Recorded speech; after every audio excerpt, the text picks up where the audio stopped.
Swing speed is something that we don't need a lot of data to tell us that it's real. Only really a few swings are enough because it doesn't vary very much. So it is probably the thing that most concerns me with Bo Bichette, and I'll say that with a grain of salt. Most concerns me. 28 years old. Because he's still 28 years old. This is not like a Marcus Semien situation where I'm worried about a deterioration of skills. I think Bo Bichette's going to be more than fine, but I do think it explains maybe some of the slow start, and maybe it requires a little bit of adjustment, right? You're swinging a little slower, start a little earlier, and that can allow you to turn on balls like you did last night. We'll be watching. He's once again in there at third base for the Mets again tonight. By the way, 10:15 Eastern start time in San Francisco. So Anthony and I are with you just for a couple of more minutes before we send it out west. I want to pivot here back to Nolan McLean making his second start of the season. Go back to his first start against the Pirates. What jumped out at you? His curveball. Wow. I mean, this is a guy who, when he first came up, and I remember talking to scouts 2 spring trainings ago about Nolan McLean, and all you heard was fastball sweeper, fastball sweeper, fastball sweeper. Then he debuts in August, September, and he starts throwing this curveball, and I'm looking at it, and I'm like, what is this thing? So he threw 12 of them in his first start of the year this year. 7 of them were not swung out, including a called strike 3. The other 5, he got 4 swinging strikeouts and a pop-up. It is just a devastating pitch. The spin rate is off the charts. He can clearly command and control it and manipulate it in some pretty good ways. And when he gets to 2 strikes, that is a pitch that Nolan McLean obviously likes to throw. He is dangerous when he gets to 2 strikes because he can spin that thing. No, we know about the curveball, as you talk about it. I mean, it's really one of the great pitches in the game. But one of the things we saw from him this spring and into his first start is an uptick in velocity on that fastball. So how does that change things for him? It just gives him more margin for error. It gives hitters another thing to look for. You're looking for extra velo. You're gearing up. All of a sudden, it becomes even harder to hit that curveball. And look, I love this stat. Last year, around the league, fastballs 94 to 96 miles an hour were hit with a slugging percentage of .419. 97 plus, slugging percentage of .348. Nolan McLean has now graduated to that bracket where he is routinely throwing 97 plus. So if he's able to do that consistently, it makes him just even more interesting. It's hard to hit. It's hard to hit when he's throwing 95. He's throwing 97, and then you have to gear up again, not just for the curveball, but the sweeper, the sinker, all these other pitches, and he can attack you in so many ways. It just makes him even more of an athlete. It has been. It's fun to watch him pitch, number one, and it's a vast repertoire. Let's get a last check of the lineup here for the Mets tonight. And who do you like in that lineup, man? The easy answer is Juan Soto. Sure. He's got a couple home runs off Tyler Mahle in his career. I like Mark Vientos. He's another guy who feasts off of slower fastballs, 93 or less for his career, .853 slugging percentage. Look for Vientos to do some damage to him. All right, we shall see. This has been Mets Pregame Live here on Pix 11. Anthony and I are going to be back for the postgame show on SNY when it's over out west. Coming up following a break, Mets and the Giants. Enjoy it. This spring, the moment. He's only made 9 major league starts, but Nolan McLean has already established himself as a force in the game. What more does a team need when it's struggling than having a hard-throwing young right-hander on the mound?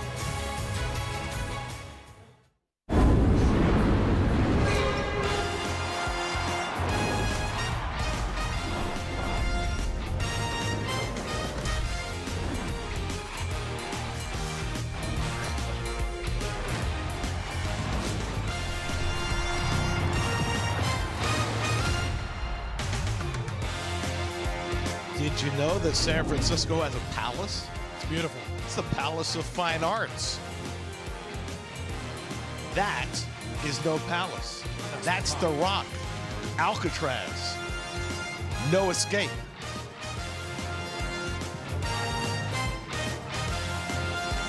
At Oracle Park in San Francisco, welcome to the season premiere of Friday Night Mets on Pix 11. Tonight, the Mets play the San Francisco Giants. New York Mets baseball on Pix 11 is brought to you by your Tri-State Chevy dealers. Visit ChevyOffers.com. By SN Healthcare, where your health is essential. By Spectrum, a connection built for everywhere. That's life unlimited. That's Spectrum. And by ShopRite, we are here. And a pleasant good evening, everybody, and welcome to San Francisco. Gary Cohen, Todd Zeal with you tonight as the Mets play Game 2 of a 4-game series against the Giants. It's no secret the Mets offense is struggling right now. Just 14 runs in their last 6 games, and with so many new faces this year, you wonder how easy it can be for this group to avoid really pressing. Yeah, I think the one thing that keeps them from pressing is that the 14 new guys, they're veteran guys. A lot of these guys have been through these things before. They're having a little trouble kind of gelling right now, getting used to each other, but I don't think there's any panic because of the fact that the back of their baseball card says they're going to do it eventually, and they will. As far as the Giants are concerned, they came into last night last in the major leagues in runs scored, but they were very aggressive in their approach against David Peterson, epitomized by their rookie catcher, Daniel Susak.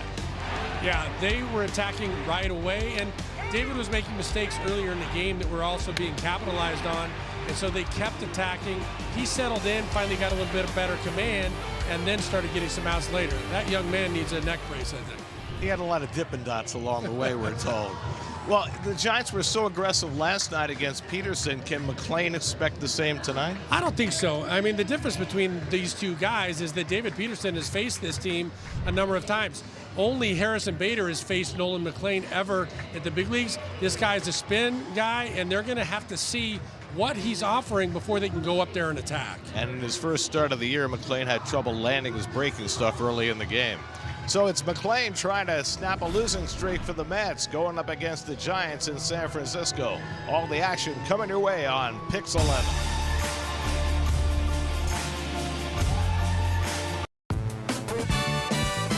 Mets baseball on Pix 11 is brought to you by Nissan. We make cars that thrill. Experience the thrill for yourself. Shop NissanUSA.com.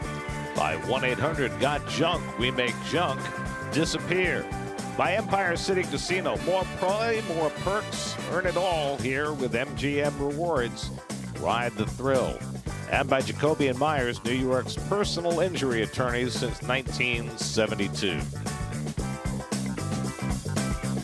Score big on authentic gear at MLBshop.com. From official jerseys and memorabilia to hats and hoodies. Visit MLBshop.com/Mets, the official source for your Mets gear.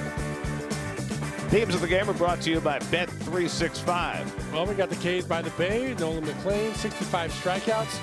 Third most in franchise history to start off his 9 starts. Foggy start for the Mets. It's been a little bit of a foggy start. And splash hits, Juan Soto, 310, 8 home runs here in San Francisco. Has he splashed one in the Bay? Maybe today's the day.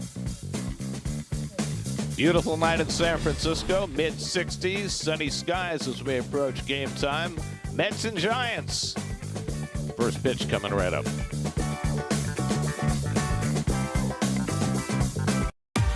Minutes away. Mets lineup brought to you by CarShield, and don't look now, but Mark Vientos is starting to play his way into the lineup. His 4th straight start. He homered last night. That's badly in need of an offensive jolt, so Vientos is in there again. No Jorge Polanco. His wonky Achilles acted up again last night. Feeling better today, but out of the lineup. So Brett Beatty will play first base, and Luis Robert moves up to the cleanup spot. Well, Tyler Malley, a Newport Beach kid, and right down the street from me. 7th rounder out of Westminster High School by the Cincinnati Reds. He's in his 10th year here. Spent some time with the Reds, Minnesota, Texas, and now 1 year, $10 million with the Giants. First start out of the gate against the Yankees. Pitched well, but suffered the loss. Giants defense brought to you by Parker Life. Today catching, but despite Susak having the greatest game of his young career, Patrick Bailey behind the plate, and Gerard Encarnacion getting the start at first base with the scratch, the late scratch of Casey Schmidt.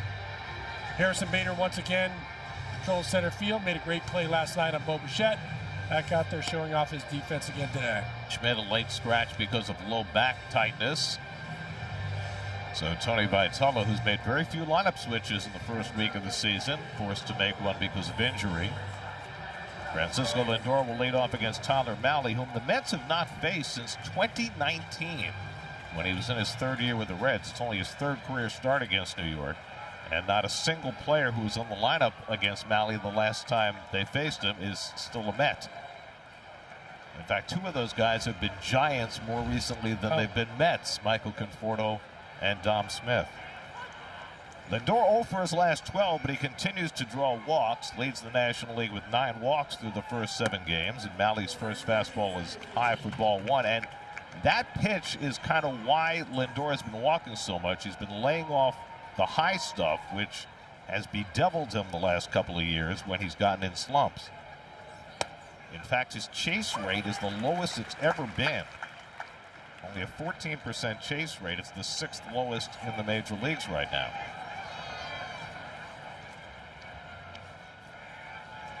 Ball and a strike to Lindor. And Mahle misses with a splitter. He threw a lot of splitters in his first start. 40% of his pitches against the Yankees were splitters.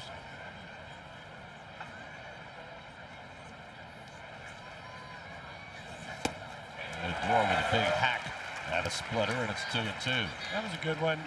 Mahle will give you a lot of four-seam and splitter. He'll throw the occasional slider as well, but he's going to stick with that four-seam splitter most of the time. How can you have a 3% chase rate? I mean, I guess that's small sample size first week of the season, but come on. It is, and we talked to Carlos today, and he mentioned how patient Lindor's been with 2 strikes, and the book on him in the past is get ahead of him and then make him chase, especially earlier in the season. He's laying off those and then earning those walks. 2-2 to Lindor with Soto and Bichette to follow. Just getting started in San Francisco, and Lindor takes one the other way for a 2-strike hit. So Lindor snaps that 0 for 12, and he's aboard to start the night. Even though he had been 0 for 12, he's been taking good at bats, and we're talking about walking, seeing the ball well. That's a really, really nice under control job of base hitting right there. Level swing, feeling like he's staying through the middle a little bit better, especially with 2 strikes. Mahle tried to backdoor a cutter that time. So a leadoff single for Lindor, and here's Soto, who's hit in all 7 games this year, and he takes first pitch fastball for a strike. Soto's got a couple of career home runs against Mahle, and he loves hitting in this ballpark. 8 home runs in 26 games, and a 1,007 OPS at Oracle Park, which is not a favorite park for most hitters. Ball and a strike to Soto with Bichette to follow. Juan's got 10 hits already. That ties him for 2nd in the National League, and it's the longest hitting streak he's ever had to start a season. Lindor has yet to attempt a stolen base this year. Mahle is tough to run on. And he just missed away with the splitter, and it's 2-1. Not sure where that one missed. That looked pretty darn good, but too early to challenge. Although we've seen teams challenging pitches early in games, probably to their detriment, as teams try to figure out the right strategy. That fastball misses outside. It's 3-1 to Soto, who's only drawn 3 walks through the first 7 games. Perennial league leader in walks. But he's been much more aggressive in the early season than we're accustomed to seeing. And he watches that one call strike, and it's 3-2. Malle's missed significant time over the last 3 years. He had Tommy John surgery in 23, came back, then had shoulder problems in 24, pitched great for the Rangers last year, but then had some more shoulder problems, so only made 16 starts. But in those 16 starts, he had a 2.18 ERA. 3-2, nobody out. Lindor at first, very short lead, not running, and Soto fouls it off. With Soto's ability to make contact, why wouldn't you run Lindor in this spot? That's a great question. I think they should run Lindor. I would be aggressive here with Lindor, unless for some reason Soto gets distracted by it, and they've communicated that. I would let Lindor go. Not going again, and Soto finds the hole on the right side. Back-to-back hits for Lindor and Soto to start the night. So Soto's now hit in all 8 games this year, and the Mets have the table set in the first inning. Continues to hit very well here. You see that ball floating out over the middle of the plate. Soto staying on top of it. With 2 strikes, he always takes that wide stance, very level swing, keeps his eyes level so he stays on top of the baseball. So now Bo Bichette, who gave the Mets the early lead last night with a run-scoring double, probably swung the bat better last night than he has in any game this year. He was robbed of a home run by Harrison Bader. He lined into a double play his last time up, and now he gets an RBI opportunity in the first inning tonight. And he lines one in right center field. That's down for a base hit. Lindor turns third. He'll score easily. Soto goes to third. 3 straight hits for the Mets. Bichette drives in a run, and it's 1-0 New York. Well, that's something great to see right there. As you said, Bo Bichette's been showing signs of getting back to hit himself, which we all thought would happen when he got on the road. Right there, he stays through the baseball. Very inside-out hitter anyway, but not trying to pull, not trying to do too much, and especially with first and second and a double play opportunity, staying through the middle of the field makes it tough with the double up.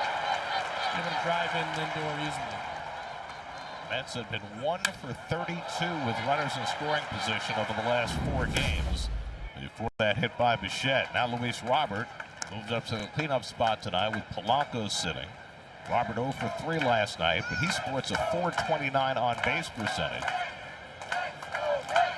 You mentioned Lindor and his lower chase rate. It's really been the case with Robert as well, and you can see on that fastball just off the plate, which Patrick Bailey's going to challenge. We'll see whether it becomes a strike. And it does. So Bailey wins the challenge, and that reverts the count to 1-1. Robert had a ball 4 turned against him into a strike 3 last night on the challenge. And now he's victimized by another one. 1-1 to Robert.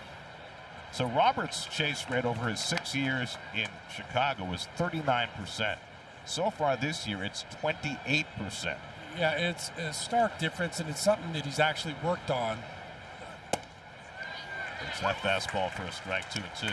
And we talked about this. It's tough to work on, especially as a veteran guy that's already had success and failure with a lot of chase. It's tough to be that disciplined. And the splitter missed down. A good take there by Robert, and it's 3-2. So the second full count for Malley through the first 4 batters as the Mets look to build on this 1-0 lead. See if Bichette runs here. Not going. And Robert takes ball 4. So Robert continues to be discerning, and the Giants are going to challenge that call as well. So Bailey already got 1 overturned. And that one missed. So Robert, who was called out on the challenge on a 3-2 pitch last night, this time the Giants fail on the challenge, and the Mets have the bases loaded with nobody out. Well, you can see that Robert wasn't 100% sure because he really looked at that ball, gave it a take, but good challenge right there for me by Patrick Bailey, even though it's early. Difference between a strikeout, getting that first out of the inning, and loading the bases. Take your chances if you think you got a chance. Well, there's no question the best time given game situations to challenge is on 3-2 because you get the most change in result if you turn a walk into a strikeout or a strikeout into a walk. So now the bases are loaded for Brett Beatty. Beatty making his first start since Monday in St. Louis. And Brett swings and misses a first pitch splitter, 0-1. The splitter of Malley is something that's a little unusual for a splitter. Almost like a changeup, doesn't really have the tumbling action, just off speed from the fastball. Beatty able to spit on that. 1 ball, 1 strike. Giants are playing their middle infielders back. Already down by a run. They'll concede a run to try and get a double play. Malley just looking for his first out. 3 straight hits and a walk to start his night.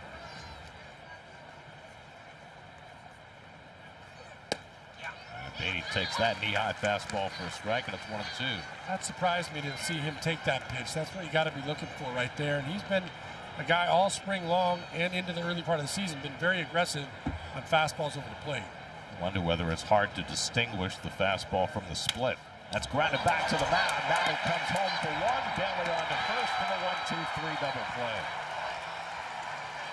Exactly what Malley needed.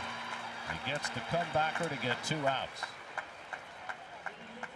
That's an unusual at-bat from what we've seen out of Brett Beatty earlier in the season and certainly in the spring. He had been very aggressive early in the count, especially on fastballs that he could put in play.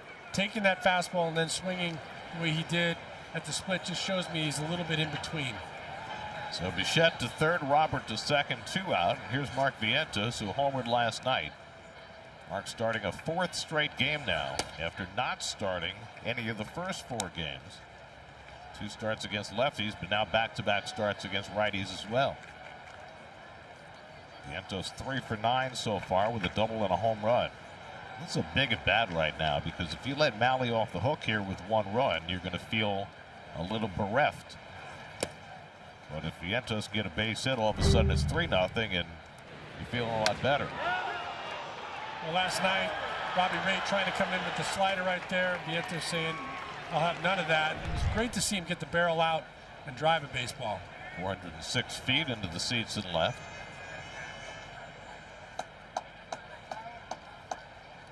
Alley behind 2-0. And now 3-0. Marcus Semien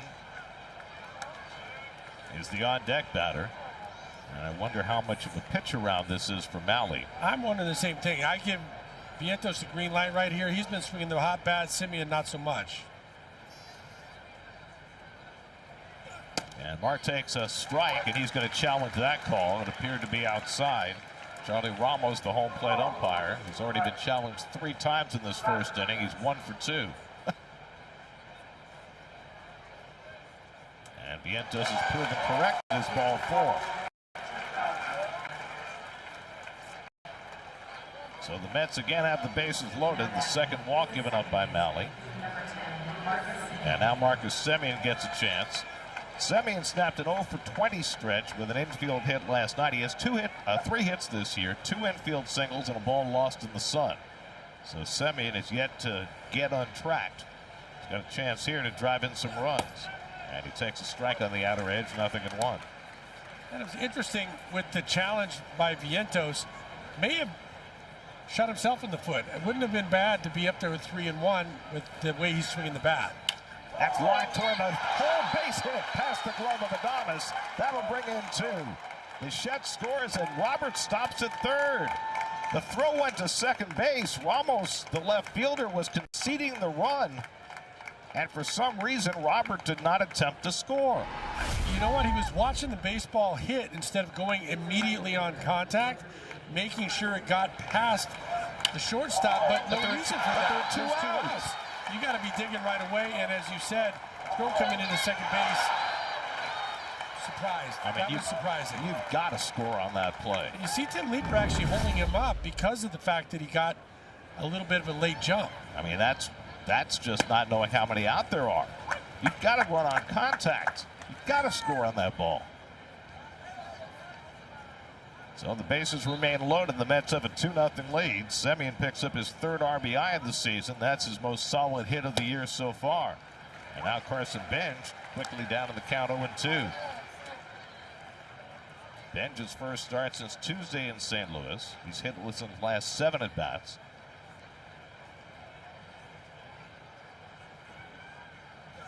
And Bench goes down on 3 pitches. And Robert's base running cost the Mets a run. They get 2 and hand Nolan McLean a 2-0 lead. .org. We make aging part of life. Giants lineup brought to you by Wind Creek Bethlehem. Elliot Ramos moves down in the order against the right-hander. Luis Ariz moves up. Patrick Bailey and Gerard Encarnacion both in there. But big news for the Mets. Juan Soto has come out of this game after running the bases in the top of the first inning. Taylor is going to play left field. And obviously that is a huge development for the Mets. Did not see anything off the bat with Soto running. But we're going to go back and take a look and see if we can find anything. Yeah, I'm surprised. I never saw anything. And Tyrone Taylor into a game he wasn't expected to be. So Nolan McLean faces Willie Adames, working with a 2-0 lead, gets his first fastball in for a strike. Well, McLean, we saw him against the Pirates. He didn't have his greatest stuff, and he started a little bit rough with the off-speed pitches. He's a guy that we know spins the heck out of baseball, and he had the headwind at Citi Field. This is not much of a headwind here. He should be able to control that breaking ball a little bit more effectively today. It was interesting looking at some of the metrics on McLean in his first start. Adames 0 for 4 last night with 3 strikeouts. And he takes the fastball high.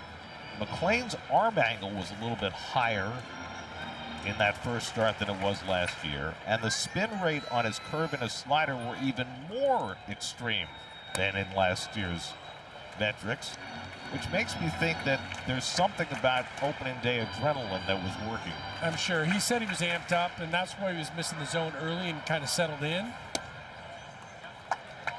But his curveball was his most effective pitch last time out. The spin rate on that is through the roof. It's the best in all of baseball. And it's tough to command, as we said, with the wind in your face. Adames fouls off the sinker. Spin rate on the curveball last year was 32.48, which is tops in the majors. In his first start this year was 33.01, which is just crazy.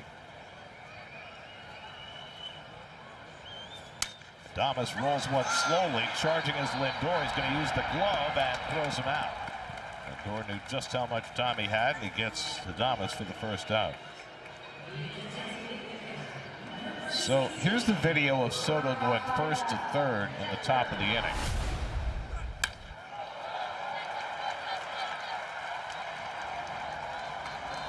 See, grimaces he's a little definitely there. grimacing. Stayed in there and was forced out at the plate, but definitely looked like a little bit of a grimace, and certainly you're going to be safe with him right now. Rafael Devers hitting second in the order, and that pitch just missed. 2-0. Devers homered last night, his first of the year.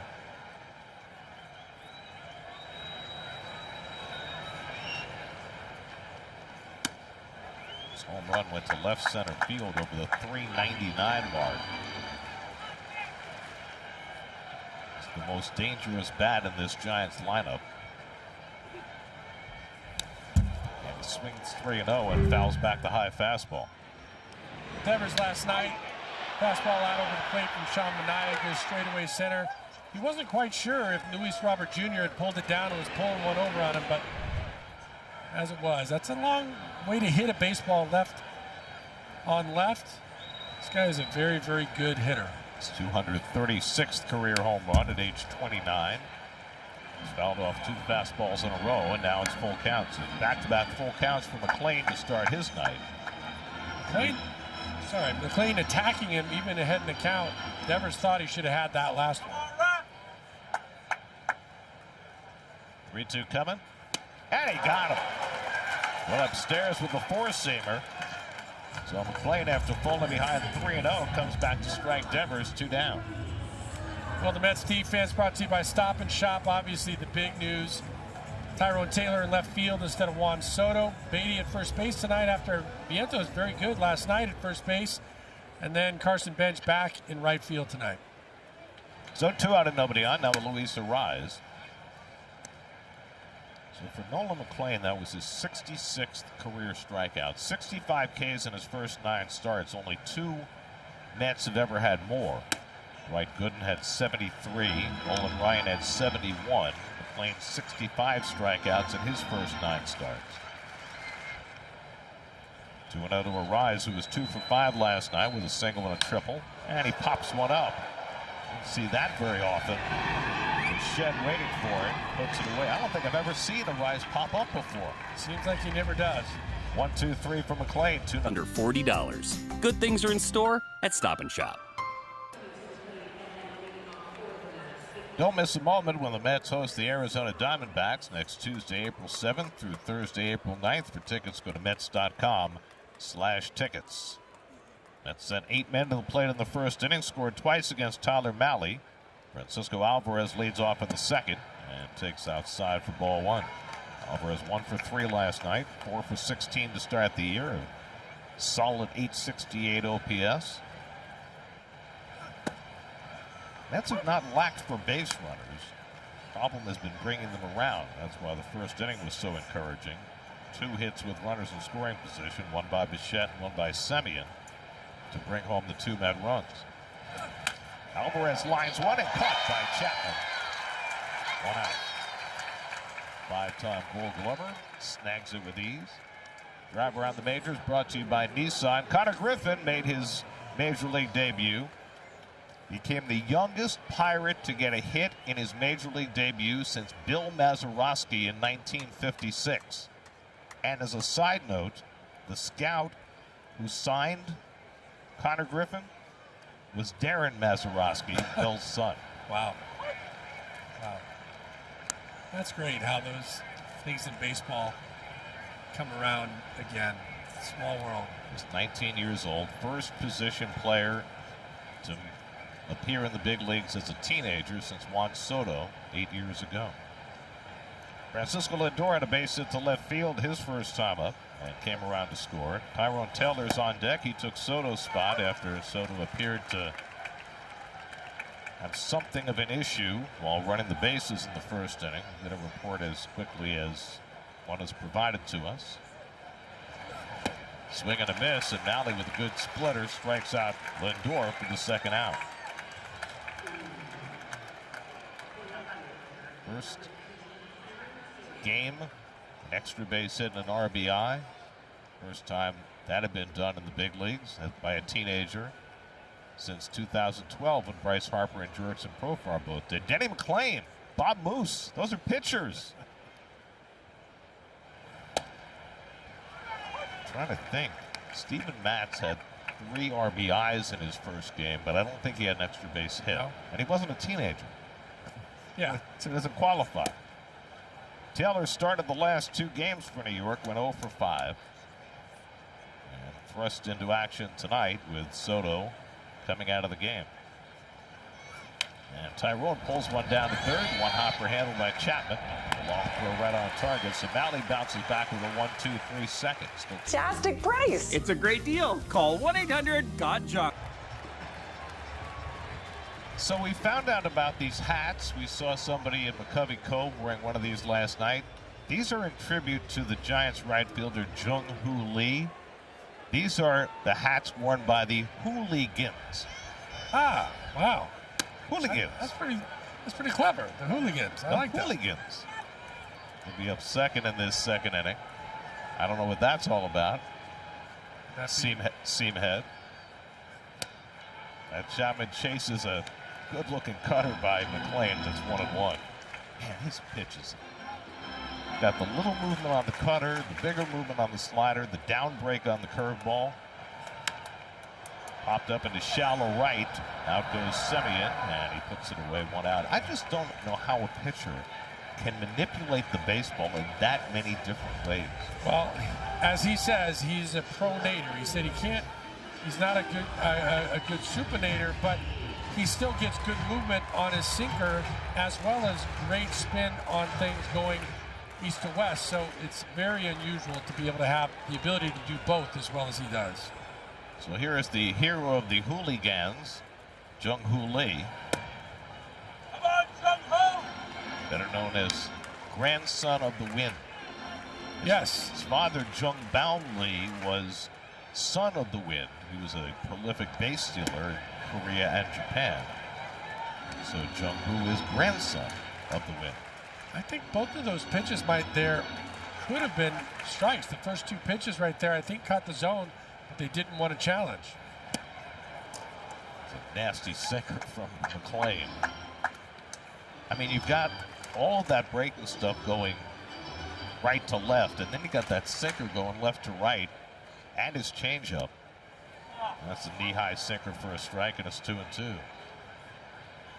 It's got to be great to play behind as well. He grabs the ball and throws it. He works fast. He wants to get action.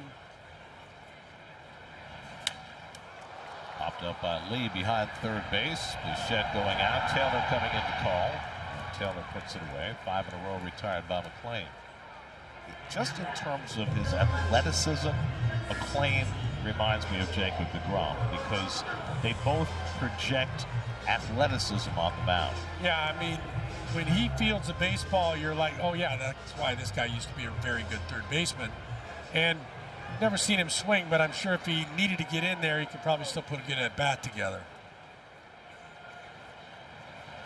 We mentioned it the last time he pitched that when he and Carson Benj played together at Oklahoma State, McClain hit more home runs than Benj, and Benj had more strikeouts from the mound than McClain. The two of them roomed together on the road with the Cowboys, and I said, did either one of you know which direction you were going? And Benj said, we had no idea. Elliot Ramos 1 for 5 last night. Since this ballpark opened in 2000, there have been 108 Giants home runs hit into McCovey Cove, 107 by left-hand batters and 1 by a right-hand hitter. This guy, Elliot Ramos. Ball's 2 strikes. Most of those left-hand home runs were hit by Barry Bonds. Yep. Bonds played 5 years here. Ground ball past the mound. Simeon's there on the backhand. Plenty of time. 1-2-3 inning for Nolan McLean. He's retired the first 6. 2-0. Safely. Join AAA today. Well, when we go on the road, we like to give you a sense of place. This is where we are. San Francisco, the Golden Gate Bridge, the cable cars, Chinatown. I mean, that's a massive Chinatown. If you were in Chinatown, it's pretty cool, but San Francisco's Chinatown goes on forever. Oh, and don't forget the seals on Fisherman's Wharf. Well, Bichette leads off, and he bangs his second hit of the night. So Bichette's seen 2 pitches from Tyler Mahle. He singled to right center to drive in a run in the first, and now he bangs one into center for a leadoff single in the third. The Golden Gate Bridge was originally planned to be black and yellow. Why'd they change? Great question. Do you know the answer to that? I don't.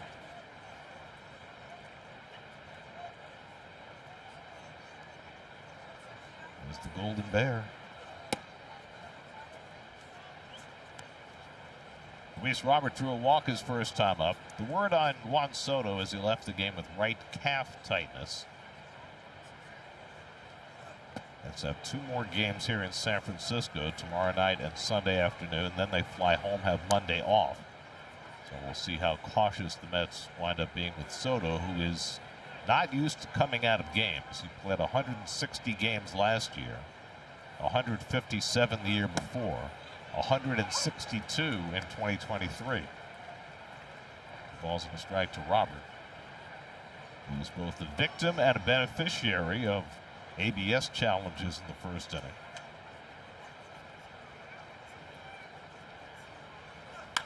Pulled down to third, a chance for 2. Chapman to second. Reload by Arias for the 5-4-3 double play. 2 out. Then the Giants turn their second double play in the first 3 innings. And now turn 7 or 9 now in their first 8 games. So 2 out and nobody on for Brett Beatty, who hits the first double play. Bases loaded comebacker in the first.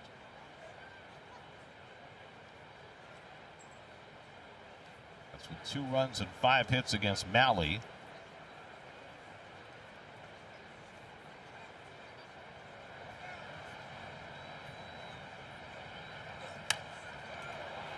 Feels like Tyler Mahle should be a lot older, but he's only 31. He was drafted out of high school by the Reds in 2013. He was in the big leagues by 2017. So this is now his 10th major league season.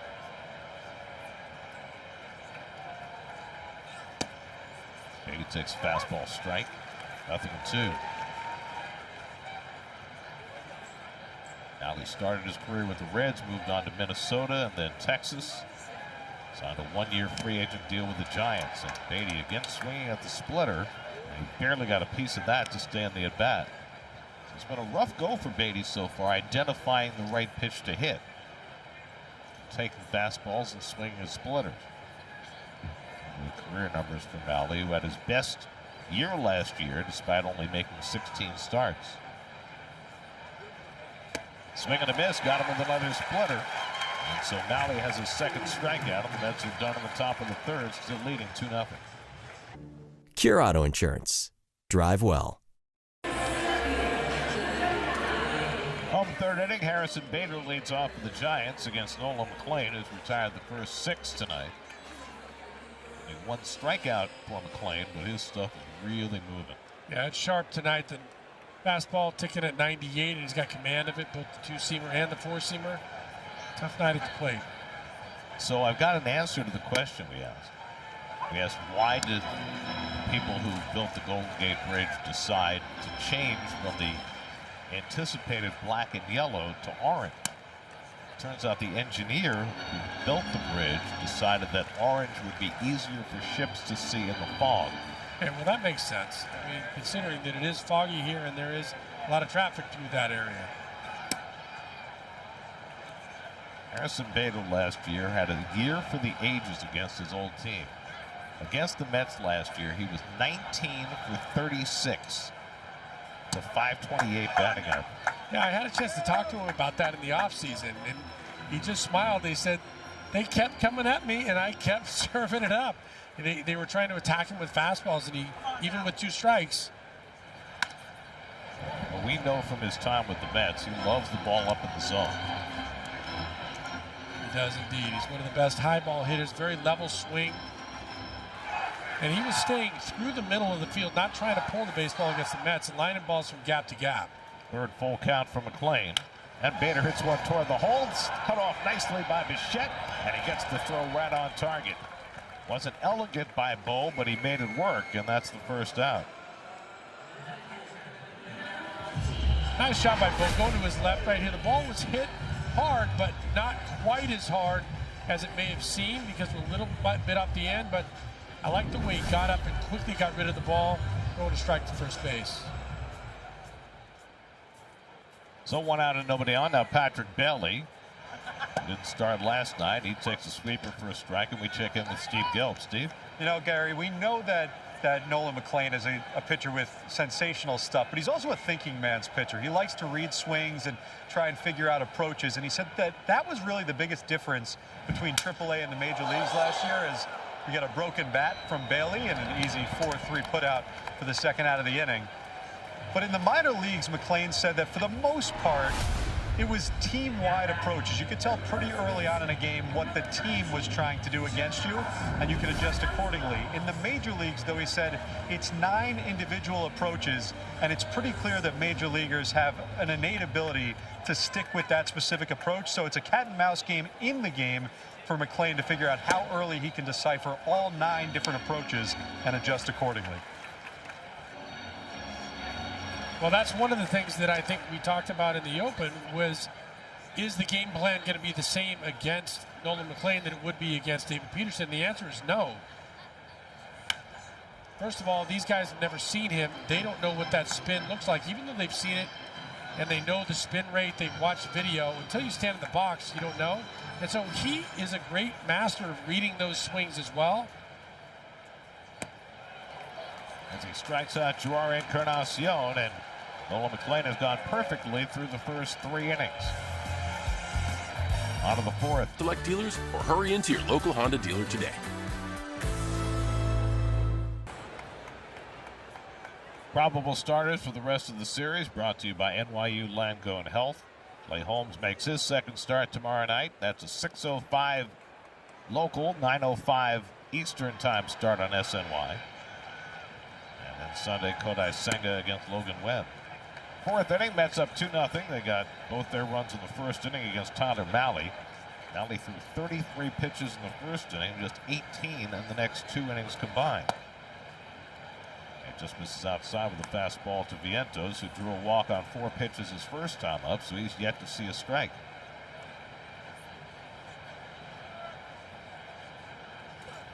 And now 3-0.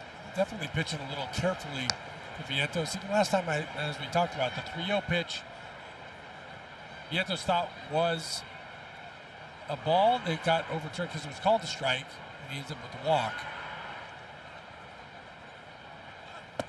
Taken all the way. 3-1. Mahle is a guy who last year did an amazing job at suppressing the long ball in Texas, which is a pretty good hitter's ballpark. He only gave up 5 home runs in 87 innings. That's crazy, especially for a guy that throws the fastball, the 4-seam fastball, as much as he does, and it's not top 90s. It's 91 to 93 miles an hour. And that's line over short, a base hit for Vientos. So Mark just keeps on hitting. Didn't get opportunities to start the year, but he has forced Carlos Mendoza to keep him in the lineup. The time when a lot of the other bats are cold, Vientos has gotten off to a nice start. Well, that's a continued good sign for him. He fouled the pitch before that, straight back, but look how he stays on top of that fastball. And Mahle's a guy where that fastball rides up in the zone a little bit. When he gets it up there, you got to stay on top or you hit a fly ball. So now Marcus Semien, who had a big hit in the first inning, a bases-loaded single that brought in the second Med run. And he fouls one away. And It's his 4th hit of the season and by far his most impressive one. Now, Semien is a guy who over the course of his career has had trouble getting off to fast starts. Last year he had 182 the first month of the season. 2022 he had 157 the first month. Now those were not his best years. When he had his best years in 2021 and 2019 he got off to very fast starts. So we'll see. I mean, his offense took a big dip the last couple of years, but the Mets were banking on him making a little bit of progress at age 35. That's right up the line. They'll let it roll, and Chapman picks it up in foul ground. But I think that at the end of the day, Marcus Semien is here more than anything else because of his leadership and because of his defense. Yeah, I think the leadership, as you're talking about, is a big key to him. And he's a guy that doesn't have to be demonstrative with the way he does things in the clubhouse or on the field. He commands respect, and the guys give him respect. And I think he's a great, high-integrity guy, and he's a guy that's been through a lot of different things, including winning in Texas, and he knows that kind of attitude, and I think he instills it to the guys that he's around. And the question is, I think, at age 35, whether he has the bat speed to be the kind of hitter he was when he was hitting, 45 home runs in a season. Yeah, the 45 home runs in a season may be past him, but look, he's a guy that knows how to adjust. He's a veteran guy. He's got a big hole on the right-hand side, for example. Maybe using the whole field, hitting line drives becomes a part of his game. It's this one out to center field, hit well. Bader back on the warning track at the wall. It's out of here! Marcus Semien with his first home run as a New York Met, a 2-run shot. And it's 4-0 New York. Well, and right on cue, Garen. He said he doesn't have that 45 home run power, and he goes straight away here in a ballpark that's not easy to go straight away. He hit that one on a line and really has some good swings the last 2 at-bats. Great to see him coming through. That must feel great for him as well, since he's had a lot of opportunities to drive in runs. Hasn't done it at the clip that he wanted to, but a couple of great at-bats so far today. Carson Benz lifts one out to left, playable for Ramos. Semien in the first 7 games of the year had 2 RBIs. He's got 3 RBIs in his first 2 at-bats tonight. And there's that 4-seamer that we talked about, riding up in the zone. I think Malley would love to have that one back. It got too much middle. Semien stays right on it, head down, drives it straight away. Good backspin on it. So Malley, who did not give up many home runs last year, gives one up. Now Alvarez hits one deep to center. Bader back at the wall, and it's out of here! Same spot! Francisco Alvarez with his 2nd home run of the season. 5-0 New York. Well, same spot, but a different approach.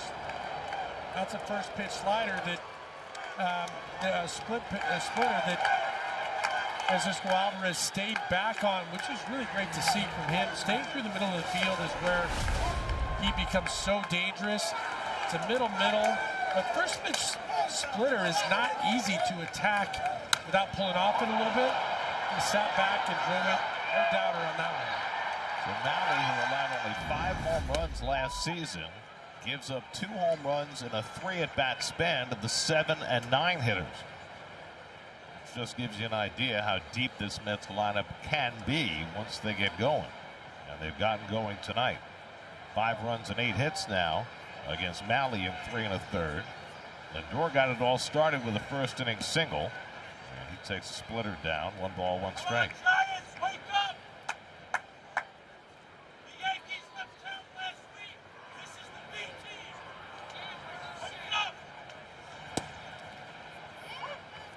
Takes a strike and it's 1-2. Sometimes there's just one guy, and you can hear him over all the din. That's pulled just foul. Lindor almost had himself an extra base hit. Yeah, that was funny. Alvarez getting a big hug by Luis Robert Jr. Going to take a little picture together. Nice job. That's where he's so dangerous, if he can drive the ball straight away. Francisco Alvarez's 50th career home run. And Splitter grounded out to second base. Easy play for a rise, and there are 2 out. And Alvarez did that with a big welt on his left forearm wrist area where he got hit by the bat last night. Yeah, and he would tell you, as we talked to him about a little bit in the clubhouse, that hey, that goes with the territory. But those ones kind of leave little lumps, make your fingers go dead, but ready to go the next day. Tyrone Taylor grounded out in his only at bat. Took over for Soto, who left with calf tightness. Here was Alvarez last night getting hit by Willie Adames' bat. In a slow motion, it doesn't really give the same effect. Right on the side of the wrist, fortunately, no more damage than just a lump on the wrist, but that one smarts, and it makes your hand go numb for a little while. Good to see him back today. It's a serious lump, serious enough that you can see it through his tattoo on his forearm. Maybe he's got a little bit of reinforcement, a little thicker wristband on the lump today. Oh, I thought you meant the ink might provide a little padding. I don't think so. No. 1-2 to Taylor. Bichette would be next. And Taylor takes the Splitter down. 2 balls, 2 strikes. We haven't seen Malley mix much else in. He's got a cutter, he's got a slider, but it's been almost all fastballs and splitters. And now he's given up 5 runs and 8 hits. And Taylor hits one softly out to short. Adames comes in to get it. And that retires the side. But home runs by Simeon and Alvarez stretch the Mets lead to 5-0 in the 4th. Get 0% APR on select 2026 Frontier trims. Nolan McLean in his 10th Major League start has retired the first 9 batters. The longest he's gone in a big league start without allowing the base runner. Been pretty fastball heavy early in this game. 68% fastball so far, and that makes sense when you look at the Giants so far this year. The Giants' OPS against fastballs is .537, which is the worst in the majors. Their OPS against breaking balls is .871, which is the second best in the majors. And so McLean has taken that to heart and thrown more fastballs than he's accustomed to throwing. It's behind on Adames 2-0. Adames takes fastball inside. It's 3-0.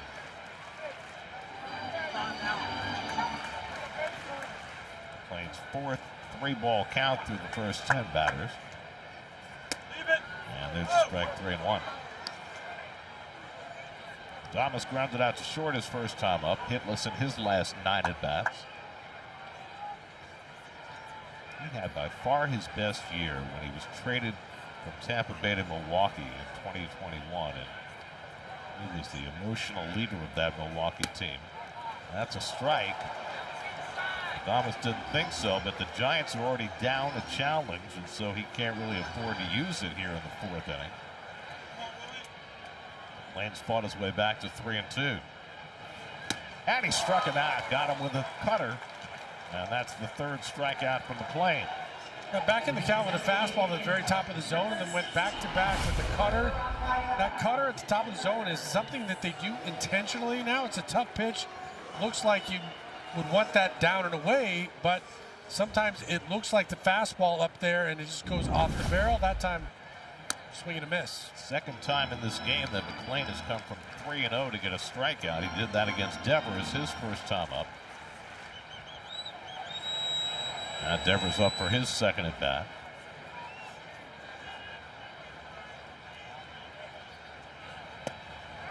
Gets that sweeper in for a strike. I mean, it almost looks like a Bugs Bunny pitch. Yeah, it does.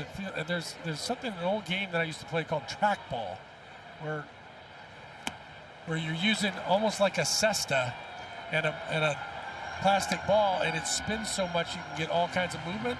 That's what this reminds me of. It goes left, right, feels like wiffle ball in the backyard sometimes. It's a little unfair, to be honest. 1-2 to Devers. Back-to-back changeups. He laid off that one. It's 2-2. That was after the changeup. Really? Like he got that too. And then he comes up and in with a four-seamer. Well, the only blemish for McClain so far is that he's run 5 full counts to the first 11 batters. He started this at bat off with a backdoor slider, then the changeup. Goes to the cutter, and it's lined to first, where Beatty's able to snag it for the second out. Changeup or a cutter? I couldn't tell. That was a cutter, I think, and that was a good at bat by Devers, considering he was throwing him everything in the kitchen sink right there. The cutter got in on him just a little bit. Health report brought to you by Northwell Cardiovascular Institute. Jorge Polanco's got a little tendonitis in his Achilles. He was acting up last night. That's why he's out of the lineup today. I still don't think it's anything serious, but just something they need to monitor right now. You have the luxury of Mark Vientos swinging the bat well right now, too. So Lisa Rise pops one up behind third. Coming in is Taylor toward the line, and he makes the catch in foul territory, and that retires the side. Nolan McClain perfect through 4, 5-0 New York. Quality candidates when you need them most. Visit Indeed.com/hire now. Mets have scored 5 runs tonight, most they've had since opening day. Well, Bichette's been a reason why. He's been attacking first pitches. That ball, the fork ball that he hit, was able to hit through the middle for the RBI, and then first pitch fastball down. It's great to see him attacking and getting pitches that he can handle. Takes a pitch for the first time tonight. A fastball up out of the zone from Tyler Mahle. Malle's given up 5 runs and 8 hits over the first 4 innings. Would have been worse but for a couple of double play balls. Breaking ball hit on the ground is short. Waiting on it is Adames, and it throws out Bichette. So a rare slider that time from Mahle, mixing up a little bit after all the fastballs and splitter. Yeah, well, he had tried both of his other pitches, the splitter and the fastball to Bo, who lined them both on the first pitch, so figured he'd try something different and got the out. 8 of the first 13 outs from Mahle have been on the ground. Got 2 of them from Luis Robert last time up, a 5-4-3 double play. And another slider, that's off the plate for ball 1. Robert walked his first time up, and then bounced to the double play in the third. Something I am curious to pay attention to with Robert is he's become very disciplined, as we've talked about. But sometimes the guys that lose that aggressiveness as a free swinger, it's actually not a benefit to be too patient right out of the gate. You go from one extreme to another. I've seen some close pitches that he's waiting on that he could probably still drive. JT Brubaker up in the bullpen for the Giants. Well, you know, it's an interesting insight into Robert's personality. He's a very quiet, kind of shy person. And, you know, we saw last night on that pop-up to shallow center where Semien was unable to make the play and Robert could have called him off. You want him to be aggressive in that mode. You want him to be aggressive on the bases. He wasn't in the first inning tonight. But he's always been an aggressive hitter. That's it toward the middle, but right there is the second baseman Rise that played perfectly for the second out. Yeah, that was good at bat by him, and attack through the middle, Rise in a perfect position. But it is interesting that we definitely both noticed on the ball coming in from center field. Look, he's got Marcus Semien going out as a Gold Glove guy, a veteran guy, calling for it early. But in that situation, you would expect a center fielder, a veteran center fielder, to call him off regardless and be very, very vocal about it so there's no chance of a collision. And I think with Juan Soto in his ear, as he's been since the start of spring training, I think as we go through the season, we're going to see more of Luis Robert stepping forward in terms of being that more assertive player. It is also something, you know, I can identify a little bit as a guy that bounced around a lot of times. First time you make a move to a different team, you're getting used to a different clubhouse, the guys around you, sometimes you tend to be a little bit more reserved. Make sure that you're feeling comfortable in the situation before you start letting your personality show a little bit. And I think we're going to encourage that out of him, to let that personality show. 1-2 to Brett Beatty, who's grounded into a double play and struck out. That's enough power rate for the whole team. There's different power rate for every guy. Everybody's got their own. Is that like a different types of electrolytes, I guess? Is that a remnant from COVID, you think? Maybe so. Everybody having their own power rate jug? I think guys have their own mix that they like during the game, and you got to keep the Powerade there because they pay the bills. 1-2 coming to Beatty, and the breaking ball fouled off. Yeah, Todd, you were closer to it. They don't all have their own mix of Powerade, but they all have their specific amounts of water. They've got some snacks in there to keep them energized, so every starter gets a bucket filled with their specific fuel for the game. And what about the bench guys, Steve? No, they're persona non grata during these games. Yeah, but Tyrone Taylor came in the game in the first inning. Do they roll out a Powerade jug for him? Wow, that's such a good question. I'm looking right now. I don't think so. I think he's got to fend for himself. So he's got to go 8.5 innings with no Powerade. I think he's going to be able to find some. There's probably some left over in there. 3-2 coming to Beatty. And he gulps one foul down the left side. Well, protecting right there instead of attacking with 3-2. Thought he might get the splitter, so he's a little late on the fastball, but protecting a little bit instead of being aggressive. He's gotten him out with a splitter each of his first 2 at-bats. 9th pitch of this at-bat to Beatty, and he got him with a splitter again. 1-2-3 from Malley, his 3rd strikeout. Halfway through, 5-0 Mets. Internet and mobile. It's a guaranteed no-brainer.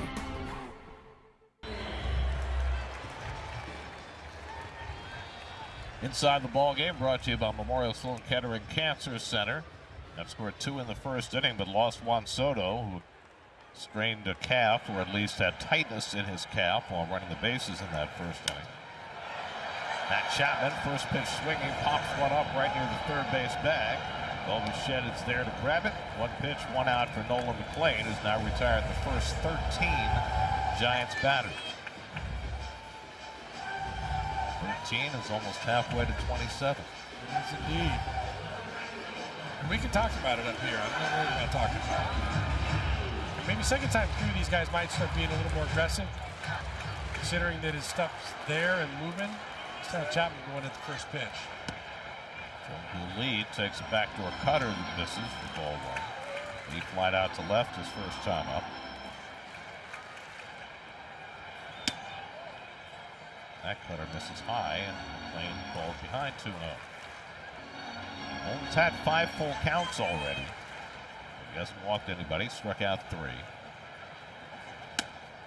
And now he's behind on Lee, 3-0. A little surprised to see that pitch right there. 2-0, backdoor slider. Something he feels comfortable with, but attack with a fastball. Well, especially with a 5-0 lead. You have to pitch to the score.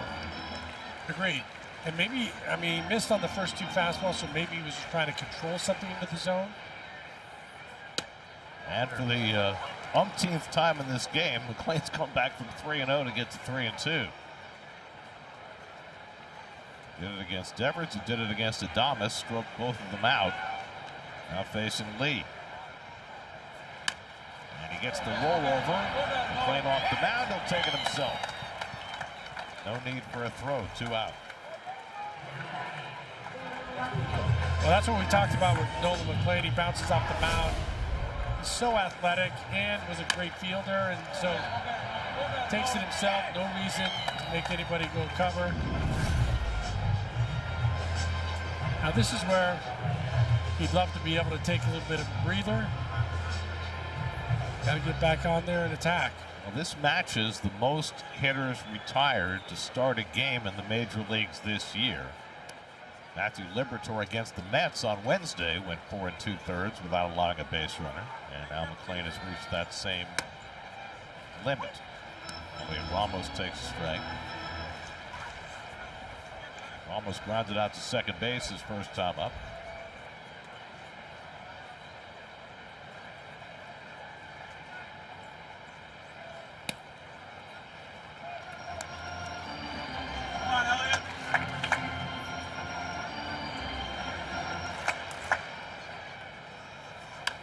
Ramos shoots one foul.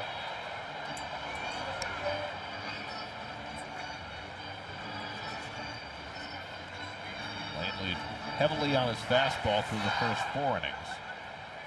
The mix in this inning. That curveball misses outside. 2-2.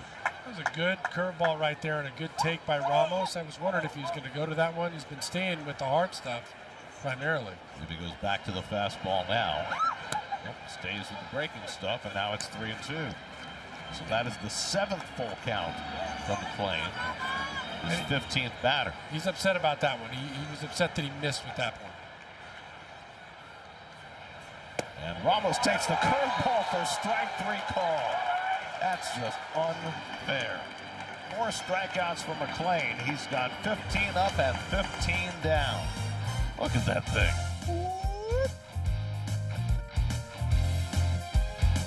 Today.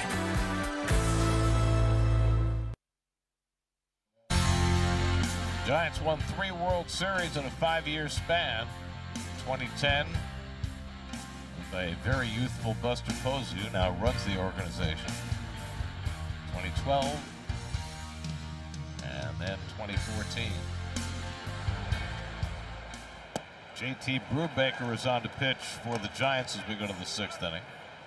Brubaker, 6th-round pick, 2015 by the Pirates. Hasn't given up a run yet this season, 4 1/3, and effective. Pitched for the Yankees and the Giants last year. Now his 4th appearance of this season. He is a proud Akron Zip. A Zip. Mark Vientos has walked in, singled, scored a run. Mark getting playing time and taking advantage of it. He's been 3-0 in each of his first 3 plate appearances. Semien and Bench to follow. Vientos takes a strike. Tyler Mahle, 91 pitches in 5 innings, 5 runs, 8 hits, 2 walks, 4 strikeouts, 2 home runs. And Vientos on base for the 3rd straight time as it draws a leadoff walk. And Mark really seeing the ball well. Brubaker obviously trying to be a little careful with him, missing with that sinker. But Vientos not biting, which is a great sign because when he's patient and letting the ball travel, he sees the ball well. He's able to drive it well. Big offensive weapon for this Mets team. And now Marcus Semien, who's having his first big game as a Met. He swings and misses a first pitch slider. Semien lined a base hit to left center to drive in a run in the 1st, and then hit a 2-run homer over the center field fence in the 4th. His first home run as a Met. Semien takes that slider for a strike, and it's 0-2. Brubaker first came up as a starter with the Pirates, 2021, 22. Made a total of 61 starts for Pittsburgh. In the dirt, a good stop by Bailey. Bailey is a 2-time Gold Glover. Not only does he have the best pop time getting the ball to second base of any catcher in the majors, he is also the best framer of any catcher in the majors. Now you might ask, is framing still as important now with the ABS system? On the outside corner, he gets Semien looking. Framed that one nicely. 1 out. Indeed. You can still fool an umpire once in a while with a frame, and because the challenges right now are limited to 2, it still, I think, is an important factor in the game. That's a lot of 8s. Crazy 8s. It's like Luis Robert times 3.5. Carson Bench has struck out and flied out 0 for 2.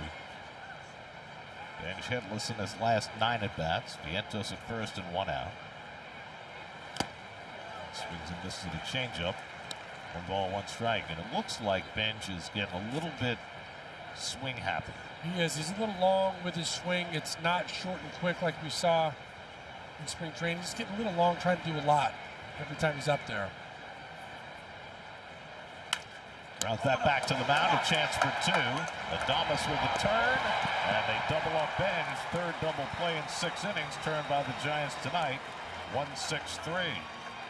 Nolan McClain back to the mound. Perfect match with quality candidates when you need them most. Visit Indeed.com/hire now.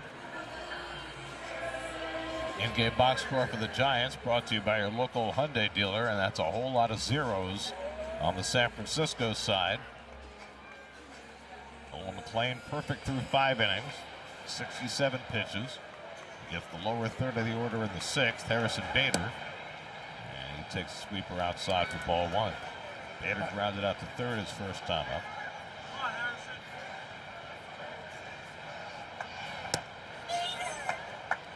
It's been amazing tonight how often McClain has been behind in the count for a guy who's yet to allow a base run.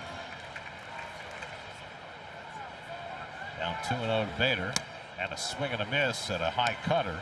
2 balls and a strike.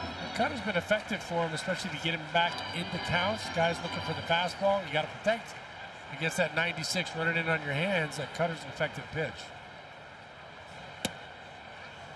This is with the sweeper, and now he's behind 3-1. He's already had 7 full counts through the first 15 batters, and now behind on Bader, 3-1. And that one stayed inside for ball 4, and the Giants had their first base runner of the night. That was pretty close. It was very close. But Alvarez declining the challenge, and now McClain will have to work out of the stretch for the first time. Frankie, it might have come around the inside corner. Looks pretty darn close. Remember, it's where it crosses the center point of the plate, not the front or the back. According to the ABS. Here's Patrick Bailey swinging and missing at a high cutter. The cutter has been a much more prolific pitch tonight. He threw it 6% of the time in his first start, over 20% tonight.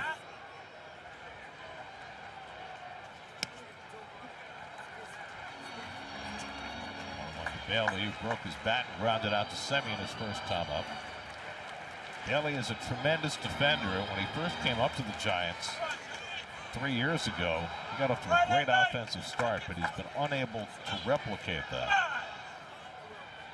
That's some big hits against the Mets, but last year a career low 602 OPS with 6 home runs in 135 games. First round pick out of NC State. 2-1 coming. Fastball fouled off. 2-2. Question now is how far Carlos Mendoza is going to want McClain to go in this game. Nolan threw 84 pitches in his first start against the Pirates on Sunday. Up to 76 pitches now in the 6th inning. And Bailey takes the breaking ball down, and another full count. 17 batters, 8 full counts. That's going to really prevent McClain from going as far as he might like. Bader at first and nobody out. 3-2 coming to Bailey. And it's inside, ball 4.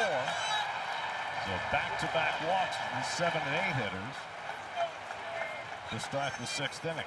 I think that one deserved a head tap right there. I think Alvarez should challenge that ball. That's the difference between a walk and a strikeout. And as we talked about, that's one of the more important times because it reverses the trajectory of not just that at bat, but potentially an inning. And I think that ball caught the plate and could have been overturned.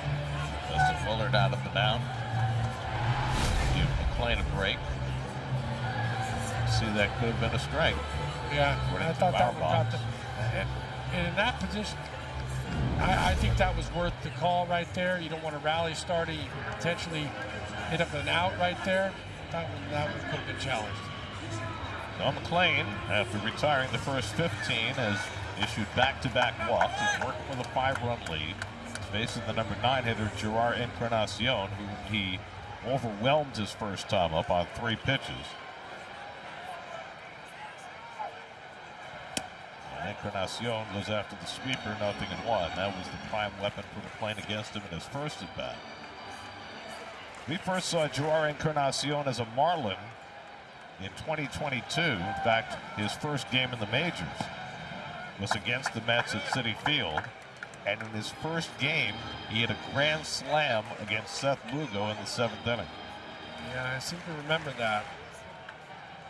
Opposite field. It's tied up, and he went around on the half swing. One of the few up and in fastballs we've seen from McClain tonight. And this just kind of illustrates the weapon, because you start the ball in sometimes like that. The way he throws his sweeper and curveball, it can start there and end up over the plate with that sweep, that time running in on the hands. So now 1-2 to Encarnacion with Willie Adames on deck. Bader at second, Bailey at first, nobody out. And Encarnacion just got a piece of that sweeper to stay on the at-bat.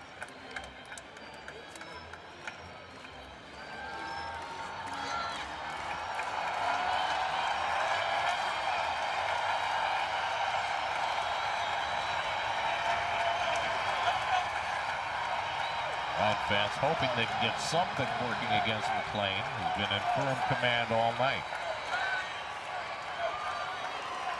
1-2. Ball bounce foul.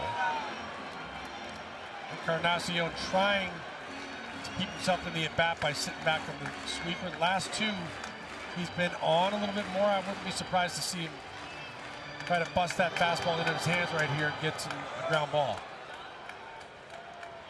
Again, the 1-2. Fastball fouled off. He did a 97 right there, got it in past him. Encarnacion does just enough to foul it off and stay in the at-bat. Well, if nothing else, the Giants have run up McLean's pitch count. 17 pitches already in this inning with nobody out. And that's going to probably limit him to 6 innings if he can get through this. Again, the 1-2. And that curveball stayed inside. 2-2. He's thrown 7 pitches to Encarnacion and still going.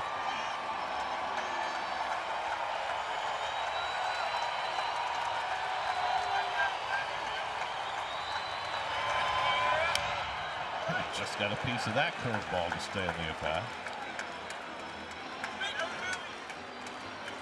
Encarnacion doing a good job of making the adjustment, staying back, almost having to guess, putting himself in a vulnerable position, but having to guess that off-speed pitch. I think the fastball is the pitch that Nolan needs to get him out with.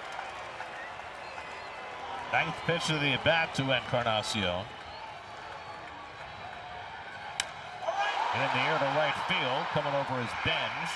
He makes the catch. Bader tags at second. The throw by Benj is cut off. And really the first time we've gotten to see Carson Benj unleash a throw. He might have had a chance at Bader in third, but with a 5-run lead, Lindor just decided to cut it off. He cut it off, and he actually went back to just make sure that Bader didn't leave a little bit early, because I think Bader respects the arm of Carson Benj right field and got a great jump. So first and third and 1 out. And now Willie Adames. The most pitches McLean's thrown in any inning. Adames 0 for 2 tonight, 0 for 6 in the series with 4 strikeouts. Take that sinker outside for ball 1. Adames is grounded to short and struck out tonight. McLean's only struck out 4 through 5 1/3.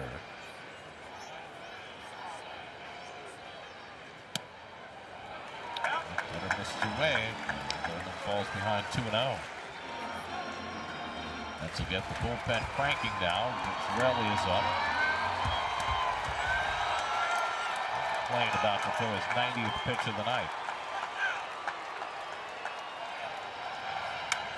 Adames golfs 1 foul. We've already seen twice in the first week of the season a pitcher throw 6 no-hit innings and then come out of the game. Michael McGreevy did it for the Cardinals. Emerson Hancock did it for the Mariners.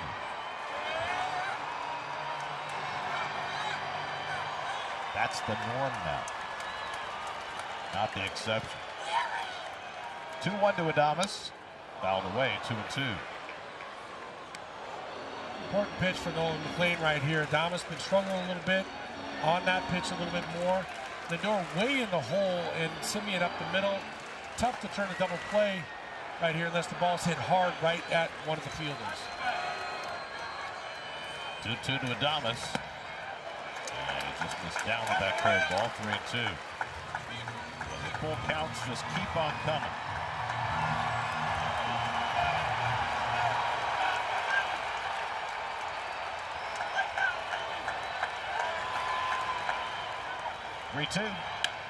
In the air, right center field, headed toward the gap, and that's going to split him and go to the wall. It bounces over the fence for a ground rule double. That'll bring in Bader. Bailey has to go back to third. The first hit of the game for the Giants is a long ground rule double from Willie Adames, and it cuts the Mets lead to 5-1.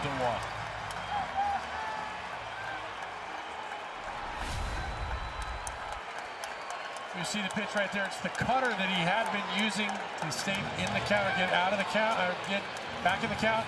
Adames does a really good job of staying on that ball, especially considering how well he's been utilizing that sinker to stay on the cutter. Is a good piece of hitting. So what do you do if you're Carlos Mendoza? Well, we know the answer because he just popped out of the dugout. You got the left-hand hitter Devers coming up. You got Ridley ready in the bullpen with McClain at 93 pitches for the night. His work is done. 5 1/3 before he gave up a hit. After a couple of walks, Adames with the run-scoring double to get the Giants on the board. Tremendous night for Nolan McClain, but it ends after 5 1/3. Brooks Raley on his way in. Mets lead 5-1. We'll be back to San Francisco in just a moment. Nolan McClain exits after giving up a hit for the first time tonight. He leaves 2 in scoring position for Brooks Raley, who's been practically perfect this year, facing Rafael Devers. First pitch fouled off, 0-1. I think the more interesting question would have been whether or not Brooks Raley's in this game if Nolan McClain, even on that long fly ball, gets an out right there and still has the no-hitter. I think they made the decision easy for Carlos to get this situation. He fouls off the slider, and it's 0-2. That's playing the infield back, happy to concede a run to get an out. Devers 1 for 4 in his career against Raley. He's a guy that does stay on lefties very, very well. 0 for 2 tonight, lined out his last time up. Raley goes away with that sweeper. 1 ball, 2 strikes. McClain threw 93 pitches over his 5 1/3. 1 hit, 2 walks, 4 strikeouts, 1 run so far. And Raley trying to keep it that way. Needs to rise. The left-hand hitter on deck. McClain in just his 10th major league start. Demonstrated again tonight just why he has been so valued.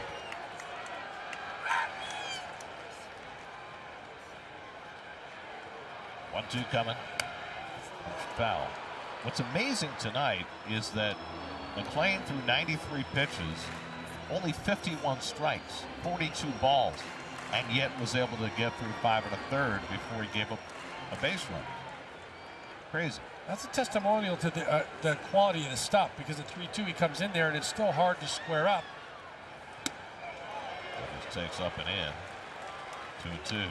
Even in what is a hitter's count, 3-2, you're not even in a hitter's count where you're getting a lot of fastballs. It's still hard to get it on the barrel, as the Giants showed tonight. Daly at third, Adames at first with at second with 1 out. And sweeper outside. So after Raley got ahead, now he's got full on Devers. Let's still be careful with Devers. He looks like he's been all over everything. Homered against Manaea left on left last night, and he's been just missing some balls so far tonight. With Manaea going 3 2/3 last night, the Mets bullpen is well rested. And Devers just got a piece of that sweeper to stay in the at bat. You see him reacting just about every time he fouls the ball off, like he should have hit it, he wanted it, he was on it, and he is. Right now his timing is very good. Brooks might try to pop it inside because he's been sitting back on the off-speed stuff so well so far in this at bat. If he misses, so be it. You got to rise on deck. Puts a lot of balls in play, but does hit the ball on the ground. 3-2 coming to Devers. Struck him out. Got him with the sweeper. Big strikeout for Brooks Raley. 2 men down. Brooks Raley is just ice in his veins. The sweeper that time at the top of the zone. Devers with a big, big swing on it. Thought he had it measured. Not quite. Now it's left to Luis Arias, who's given Raleigh some trouble. 2 hits and 3 career at bats. Arias 0 for 2 tonight. And that one pops up over at Alvarez. Here comes Bailey trying to score, and Alvarez can't pick it up cleanly. And the Giants get their second run on a passed ball. Alvarez, had he picked that ball up cleanly, would have had a shot at Bailey, who's not fast at all. But he couldn't grab it with his bare hand, and Bailey scores.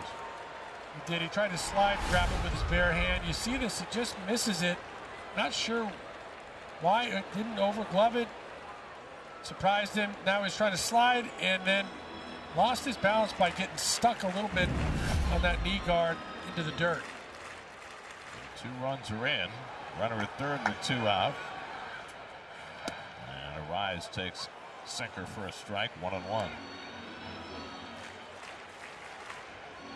Arias popped up to third base in the first inning. We said we'd never seen it before.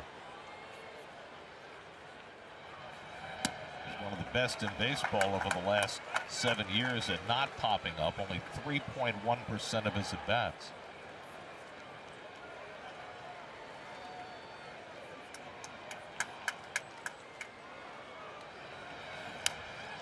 Shoots one foul. 2 balls, 2 strikes. Oscar Braziban, next man up in the Mets bullpen. Raley's only facing his second batter. Would have to face Chapman if Arias keeps the inning going.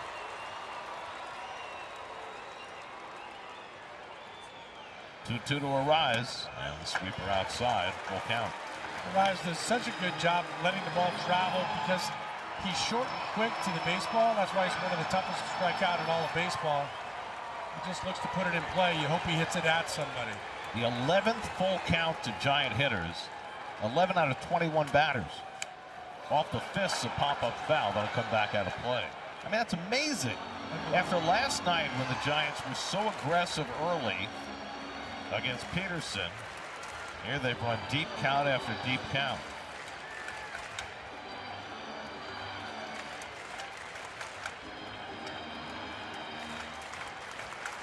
Only 1 hit of the inning, 2 runs are in. 2 walks and a pass ball. And Arias punches that one in the air, and that'll go foul out of play. O'Reilly right there pops him inside, and Arias so geared to make sure that he's protecting against the slider. Goes after that anyway, almost gets it off his hands, just enough to fight it off. No, tough to strike out. 3.1% lowest strikeout weight in all of baseball last season. Peterson struck him out once last night. And now Raleigh gets the rollover. Beatty throws it on target to Raleigh, and that retires the side. But the Giants fight back with 2 runs as they get their first hit. 5-2 Mets going to the 7th. Wind Creek Casino, only 90 minutes away. Hyundai in-game box score for the Mets. Home runs by Semien and Alvarez. Semien with 3 runs batted in. That's with a 5-2 lead as we start the 7th. JT Brubaker pitching his second inning. Francisco Alvarez leads off. Takes a borderline strike. Nolan McClain, 2 runs, 1 earned over 5 1/3, only 1 hit. And the Giants hitless for the first 5 1/3 innings. And now with a chance to get his first win of the year if the Mets bullpen can make it stand up.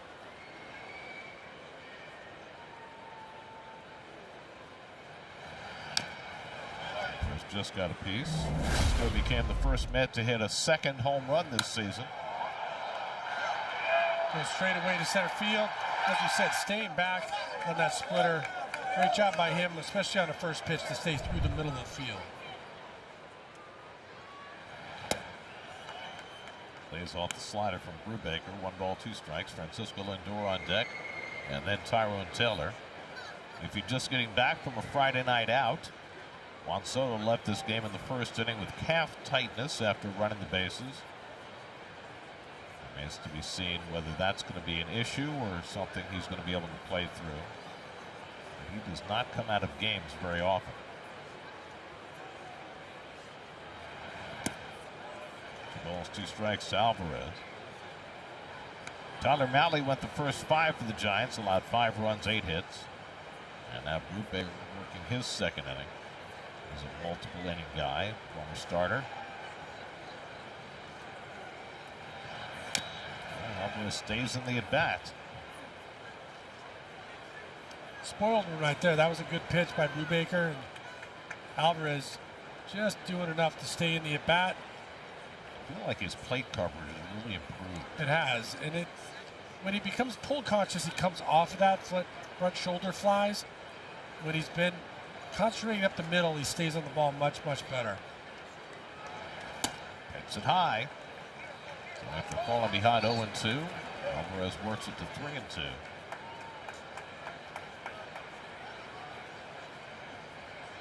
Lindor on deck. And Alvarez floats one to deep left field. Forget that. Second home run of the night, and that one goes a long way beyond the ambulance. Third home run of the year, second of the night for Alvarez, 6-2 New York. He's really putting together some quality at bats. We've talked about it in spring training. He was showing that ability to stay through the baseball, drive the ball to the opposite field, and that makes him on time when the ball's coming into him. Great job by Alvy right there. Quality at bat, fighting off the tough pitch in the at bat to get him one that he can drive.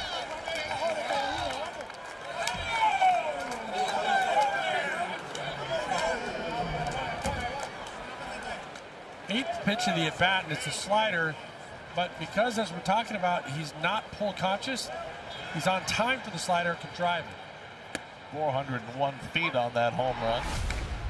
Here it is again. You see it just spinning. His eyes light up. Middle away. Not a terrible pitch, 3-2 if you're going to throw that slider, but to Alvarez all over it.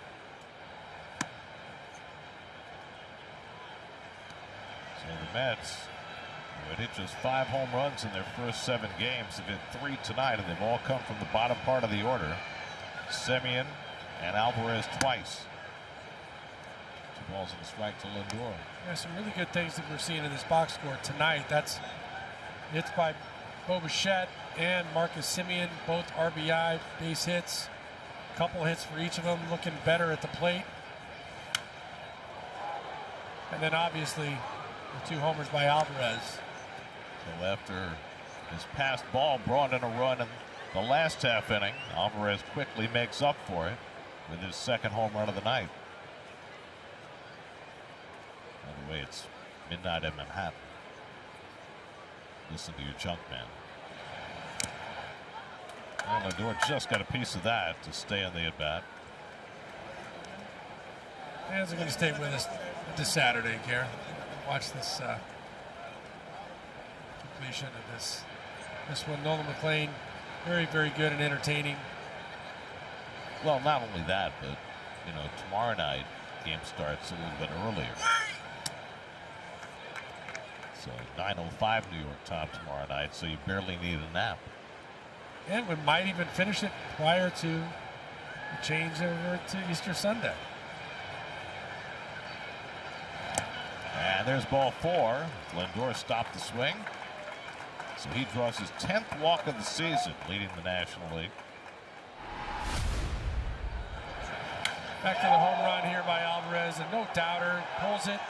But like I said, what a great sign for him to hit the splitter straightaway center, and then on a 3-2 pitch, wait back like that and utilize that power that he has. Sees that slider, recognizes it, and does not miss it.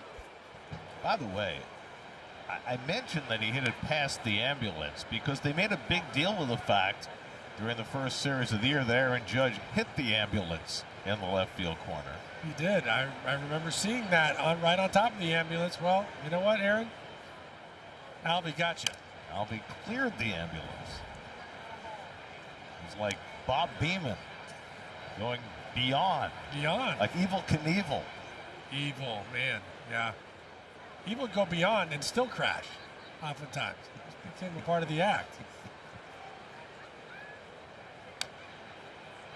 Miller fouls one off. Now you got reason to smile, Alvy. Welt on the arm or no? Got such tremendous power. Had the great home run season as a rookie when he hit 25, and he hasn't done that since, in part because of injury as Taylor goes down on strikes, but he is capable of putting together a big power season. He sure is. Taylor in the game because of Juan Soto pulling up a little lame while running the bases. He came in the first inning. See the grimace there. Right calf tightness, they're calling it. Flexing the leg. Stayed in there, was forced out at the plate, which I guess if you're looking for any silver lining at this point, it's good that he wasn't impacted enough to come out right then, but probably going to play it safe with him. Don't want to lose that guy for any period of time. Well, Bichette's had a good night, 2 for 3 in RBI. Drove in the first Met run tonight, as he did last night in the opening inning.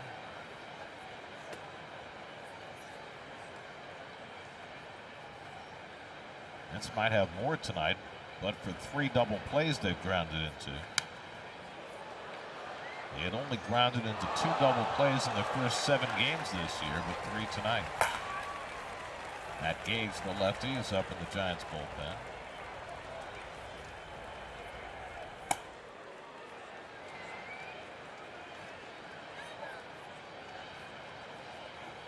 And Bichette lines one into right field for his 3rd hit of the night. That one hit it toward the gap. Cut off by Lee. Bichette trying for 2, and he's in safely with a double. Lindor stops at 3rd. So Bichette 2 singles and now an opposite field double, his 2nd 2-base hit of the year. We've been talking about the fact that he's having better swings with the plate, more controlled. We were talking about him being in between earlier. He said it was almost like feeling like he was out of his own body in those early at-bats. Now he's certainly feeling good. That's such a weapon right there, to be able to get that ball coming down and into you and be able to shoot it with that kind of authority over the second baseman's head. Now the infield comes in.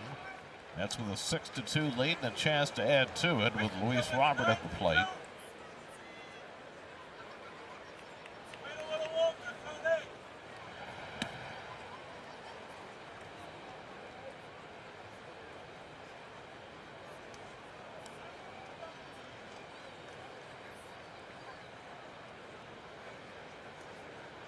Braves are playing in Arizona tonight. That game was scoreless going to the 9th, but Ozzie Albies and Matt Olson both homered in the top of the 9th, and the Braves won 2-0. Grant Holmes had a no-hitter going through 5 in that game. Braves, with all the pitching they have heard, have gotten great pitching early in the season, and then they scored 17 runs last night. Didn't score for the first 8 innings tonight, and they win anyway. They go to 6-2 on the year. 0-2 to Robert, well, 1-2 to Robert, and he puts one into center field. That's going to be down for a base hit. Lindor is in to score. Bichette will stop at 3rd. Luis Robert down to the count, 0-2, just like Bichette gets himself a base hit to make it 7-2 New York. Well, that's something Luis Robert didn't do a lot in the past, and now he's doing so much better, trying to keep himself in at bats, just going out to put that ball in play or spoil what was a very good slider right there by Brubaker, but not good enough. Tony Vitello's got a lefty up in the bullpen. Brett Beatty coming up. So we'll go to Matt Gage. Mets reestablish a 5-run lead. They're up 7-2 in the 7th. $40. Good things are in store at Stop and Shop. The first 18,000 fans at the Mets-A's game on Saturday, April 11th will receive a Juan Soto bobblehead celebrating his 40-30 season, courtesy of Citi. Get your tickets now at Mets.com/tickets. Matt Gage out there, no ERA this year. He's going to throw a lot of sliders, turns his back to home plate, much like Robbie Ray yesterday. 4-seamer, but he's not throwing the slider, which is about 50+% of the time. Infield most of the way in against Beatty with 1st and 3rd and 1 out. A rough night for Brett, who struggled against Tyler Mahle and his splitter. Ground ball double play and 2 strikeouts. Matt Gage grew up in Johnstown, New York. Went to Siena College.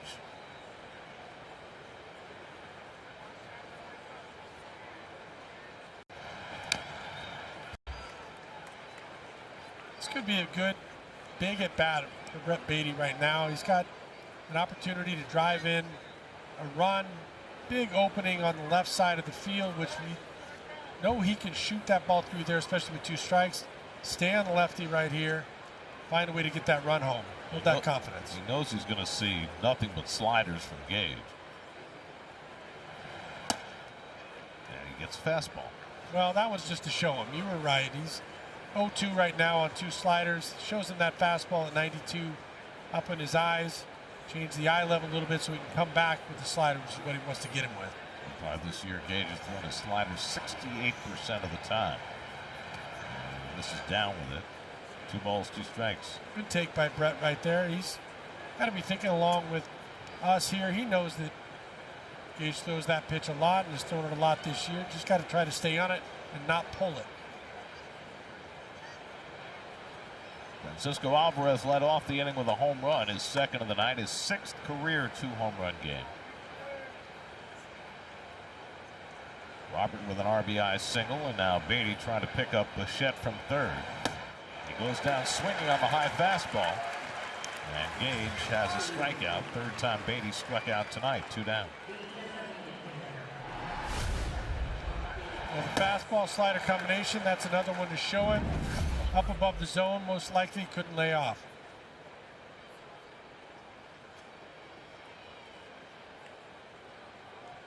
So 2 out. Now Mark Vientos has been on base all 3 times tonight. Walked, single, walked. 4 for 10 to start the year, starting his 4th straight game, and I wouldn't bet against him being in there tomorrow. Let's face a couple of tough right-handers the next 2 days. Landon Roop with his great curveball hit shutout ball in his first start, and then their ace Logan Webb goes on Sunday. But the way Vientos is swinging right now, I wouldn't bet against him getting a 5th straight start.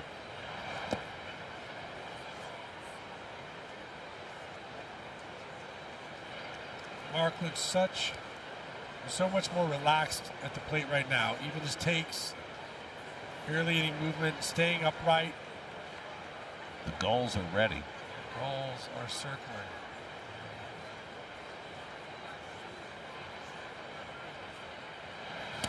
I don't know if you were in the studio. We played a game here a few years ago. It was 15 innings.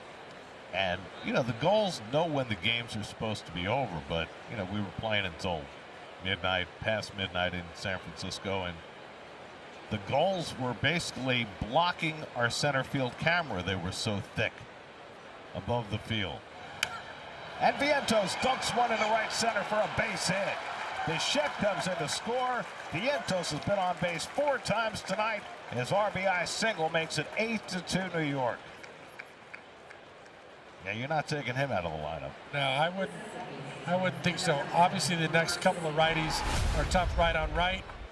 Vientos on that slider down and into him, stays inside the baseball, just gets enough off the label. But look, when he's right, this is what he can do, because he can hit that ball to right field. If you get it out over the plate, you can drive it out of the ballpark that way as well.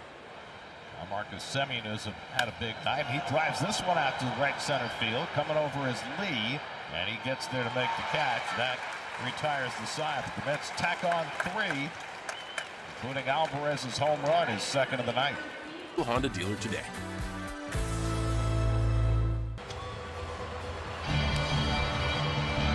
Mets baseball on Pix 11 is brought to you by Slomin's. Visit ac.slomans.com for incredible savings on central air conditioning. By BritBox, stream the best of British TV. And by Cure Auto Insurance, named one of the best insurance companies by Forbes.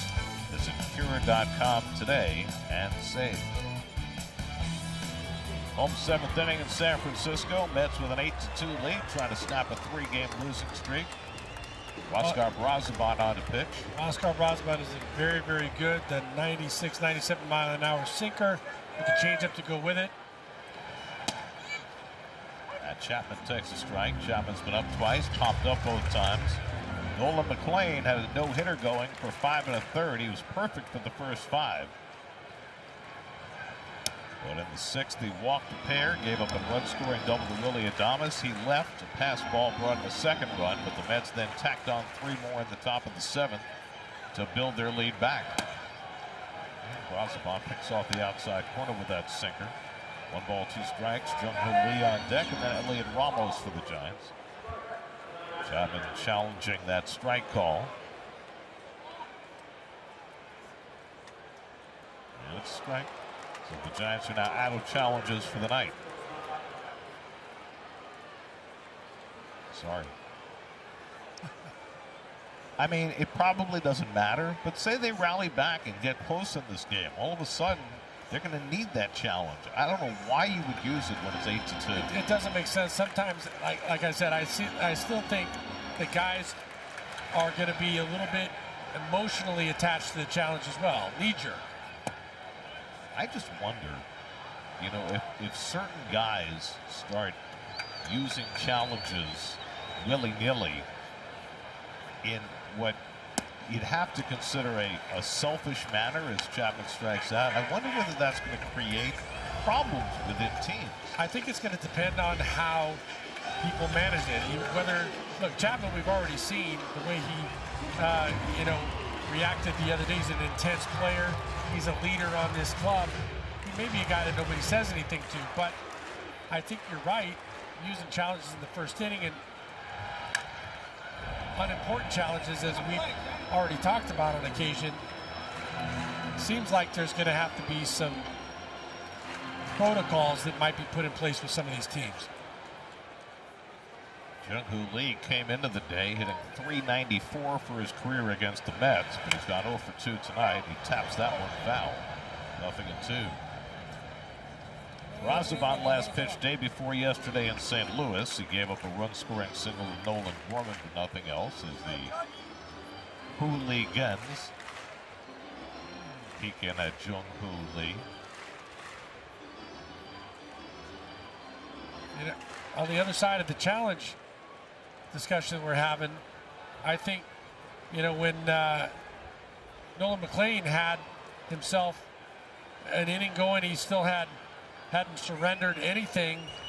He had a challenge on a 3-2 pitch that could have been challenged, I thought, against Bailey, which would have reversed that at bat and probably gotten an out and might have changed the circumstances of that inning.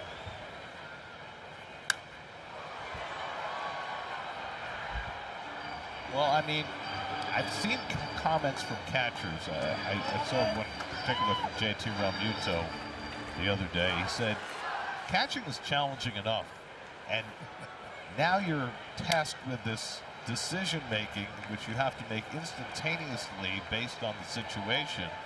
It really makes it an even more difficult job. Agreed. I mean, right now in baseball, the challenges are running about 50-50, so there's going to be some apprehension if you are not thinking clearly ahead of the time, which is part of the thing. Is like when you're a fielder, you're always told, anticipate the ball coming to you. Well, you've got to anticipate when the right times are to challenge, so it becomes instinctual as a catcher or a hitter. Think about how much has been placed on the catcher's plate over the last few innings. We talk all the time about the pitch clock and how it's altered the pace of the game for pitchers, but think about it for catchers. They have to make their decisions in terms of what pitch to call that much quicker, and just all of the mental processes that you used to be able to back off from now come at so much more rapid clip. Hit sharply and caught by Semien on the backhand, and Lee is retired 2 out. And now you throw the challenges into the equation, it becomes that much more of a blur. Does Lee, nice hair that he has, shows off that hair because he loses his helmet every time he takes a swing. The changeup that stays in on him. Do you think he wears a larger helmet so that it can fall off and show his good moss? It's got a nice mane there.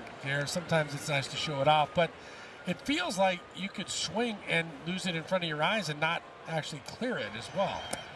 This could be distracting. I mean, Bartolo Colon used to lose his helmet all the time. Until he didn't. I don't think I ever lost my helmet. I made sure it was tight. I had a big old noggin though, so there's Ramos again. He's the one that clipped Alvarez last night. Another big swing right there. No, it was Adames last night. And Ramos aware. So play. He was aware on the follow through that either clipped Alvarez or got close. He looked back, made sure he was okay. Alvarez kind of leaned away as the swing was being made that time.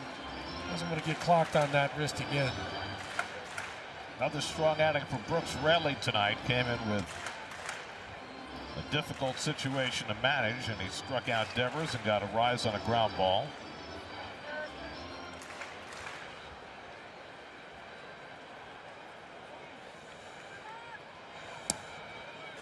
Almost takes the changeup. Full count. Harrison Bader would be next. 3-2 from Brazoban. Up the middle and a base hit for Ramos. Just the second Giants hit of the night. A 2-out single. Brazoban did everything right in that at bat, and Ramos was just up for the task. Fought off the tough pitches. Got the good sinker out over the plate. Stayed through the middle. He's so strong, very short and quick. Now Harrison Bader, who drew a leadoff walk against McClain in the 6th inning. He was the first Giants base runner of the night after McClain retired the first 15. Brazoban throwing that cutter, ball 1.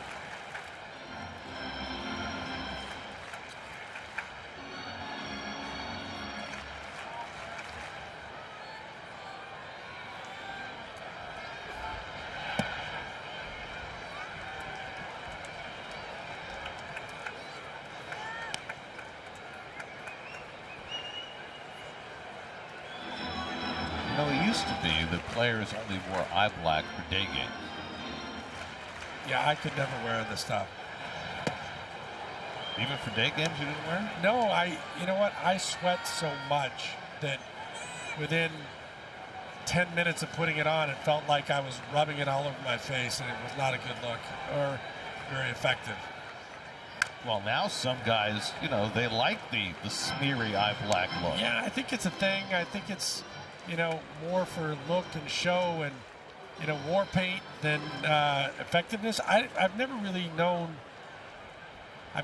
felt like I get reflection off my cheekbones. Maybe they're not high enough, Gare. Bader gets whacked on the arm by that changeup from Brazoban. And on to 2-men aboard.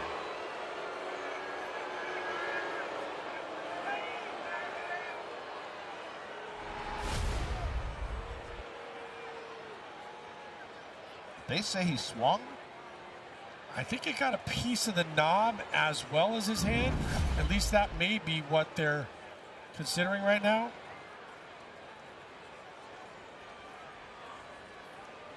Bader's walking over toward the dugout with the trainer.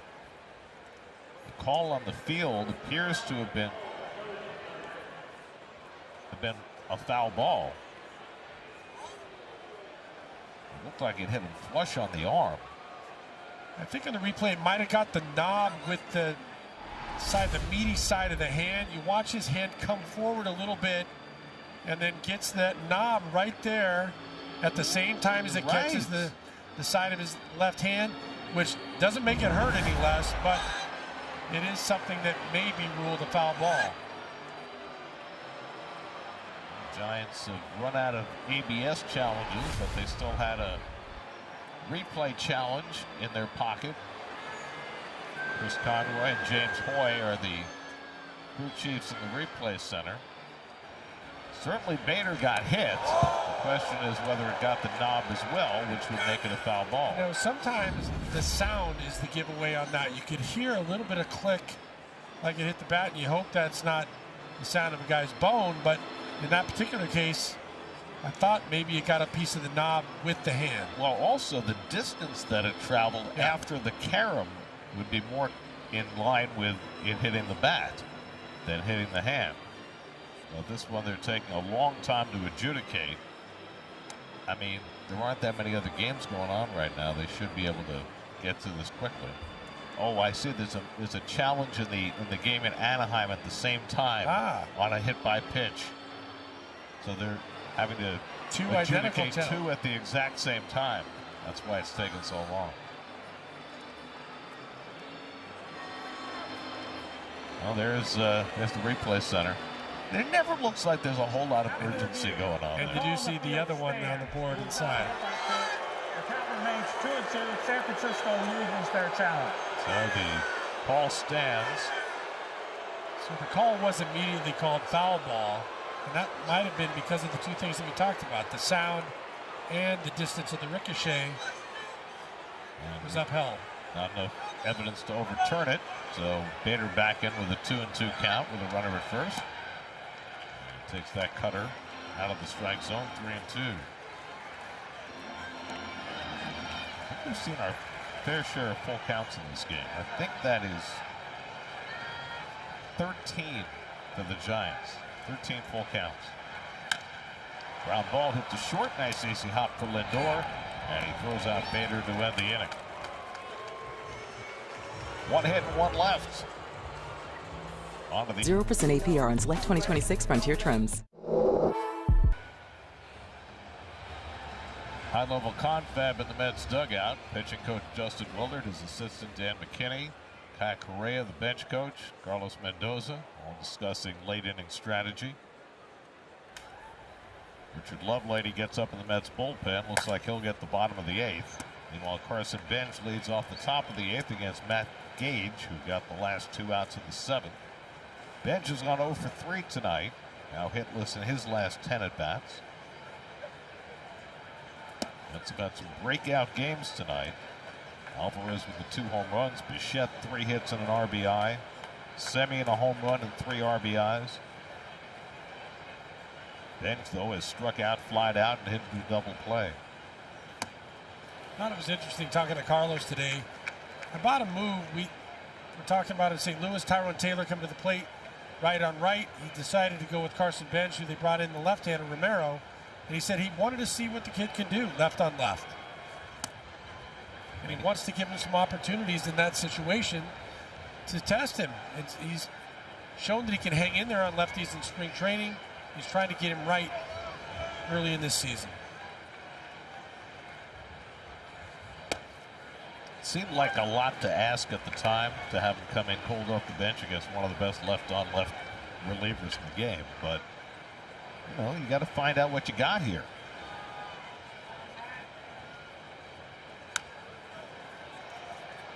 I mean, that's part of what the early season is all about. You're obviously trying to win every game.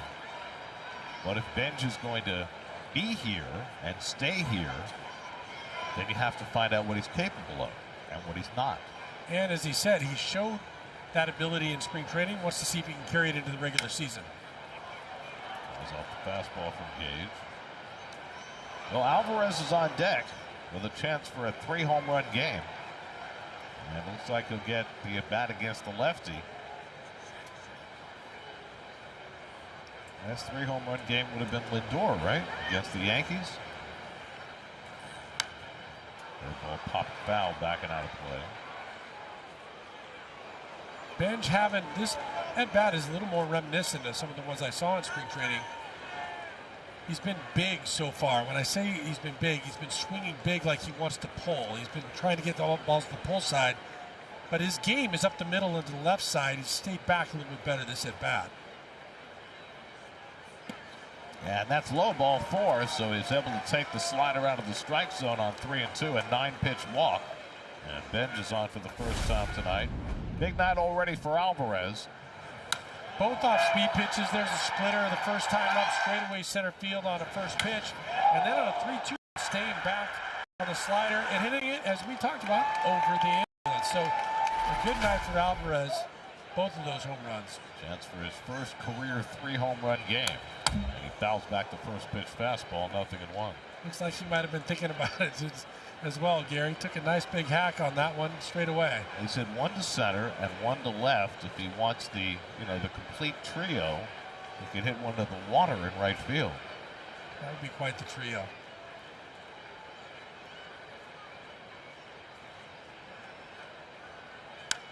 He hits this one out to right center. Bader will have room on the warning track. And he puts it away.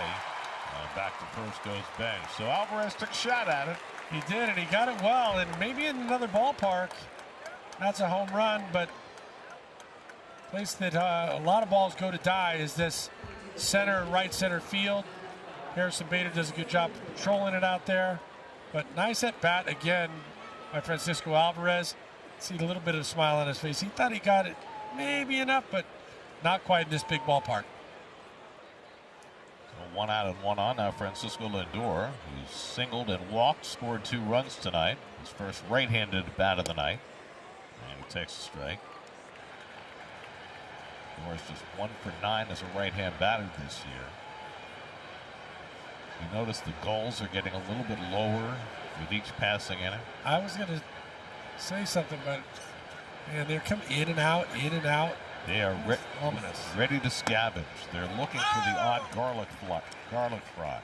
I'm sure they'll find a. Oh, and by the way, I wanted to bring this up with you because you last night violated the first rule of the San Francisco garlic fries. Now, garlic fries are a fantastic delicacy, particularly in this ballpark. But there is one hard and fast rule that you always have to follow if you want to partake of the garlic fries. And that is, if you have the garlic fries, then everybody else in your party needs to have the garlic fries. Or at least everybody else in that I'm sharing a booth with, is what you're saying. Well, anybody who's going to be close by you, because that way you negate the garlic friedness. You know, rookie mistake. I've never done a game in this ballpark before. Haven't partaken in the garlic fries until yesterday. Benj runs, the throw by Bailey, and he's in there safely. So Benj has his 3rd stolen base of the year. Had a nice jump on that, and he had no business being thrown out. Bailey still almost gave him the run for his money, throwing underhand on the ball he had to go down to get. You can see he's got to go down, pick it out of the dirt, and then almost goes sidearm underhand just to be so quick to get it down there. Made it close. Don't give out the gold for nothing. That's line to center field. Bader coming on, but it's down for a base hit. Bench to third. He'll be held up there. So Lindor's got his 2nd hit of the night, and just his 2nd hit from the right side this season. Tim Leapers remained a little bit conservative with his calls at third base. I thought Carson Bench could have still scored on this. He had to freeze when it was first hit, make sure that it was going to fall, but I thought he could beat it to home.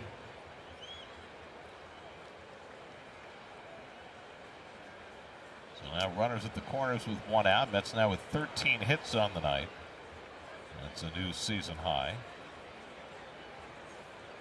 By the way, last thing, the garlic fries were very good, Garrett. Oh, yeah. And I did provide a lot of mints for myself and the and anybody else needed in the booth. From garlic to wintergreen. Taylor's gone 0 for 3 tonight. Came in the game in the 1st inning after Juan Soto left with calf tightness.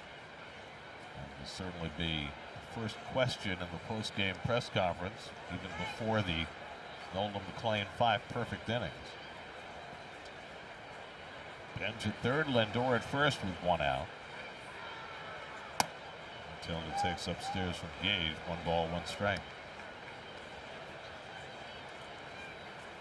We had the Braves and Diamondbacks go to the 9th inning scoreless tonight, and now the Mariners and Angels have gone to the 9th inning scoreless.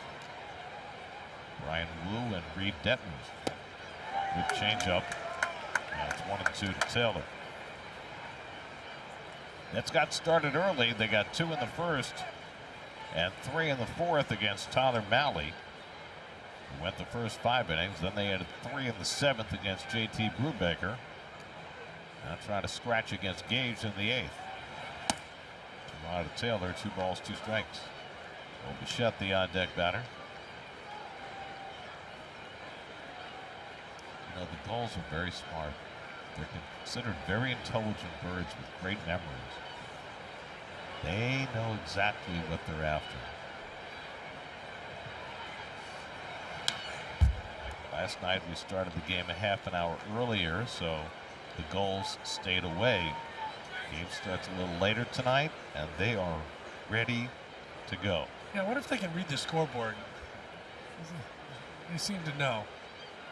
It's quite the hat right there. Something that maybe Elton John might have worn in a concert here in San Francisco. Might attract some goals. Taylor pops one up, shallow right. Out goes a rise, and he makes the grab for the second out. So 2 away, runners at first and third. We'll be back at Citi Field next week for Friday Night Mets on Pix 11. The A's will be in town to open a 3-game set. Be on the air with the Cure Auto Insurance Mets pregame at 6:30 with first pitch scheduled for 7:10. By the way, to finish on the goals, that ball was popped up into the goals, which could be a dangerous proposition for a fielder looking up trying to make that play. Might be even more dangerous for the goals. There's Bo Bichette, who's had a big night, 3 for 4, 2 singles and a double. He's driven on a run, he scored a run. By the way, reading that promo for the series against the A's next weekend at Citi Field. The way the rotation is looking right now, it looks like the Mets will miss Luis Severino. It could change, but right now it looks like Severino will not pitch against his old team at Citi Field. You know, Severino was so unhappy first part of last year because of the conditions in West Sacramento. But he wound up finishing the season really strong and had a good year for the A's. He did.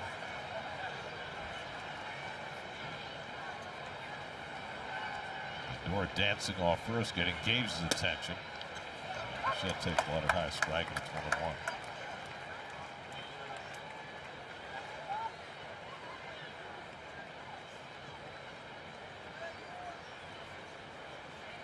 Gage set up in sort of a forkball grip. Not a deep forkball, then he gets it in. Making the correction right there.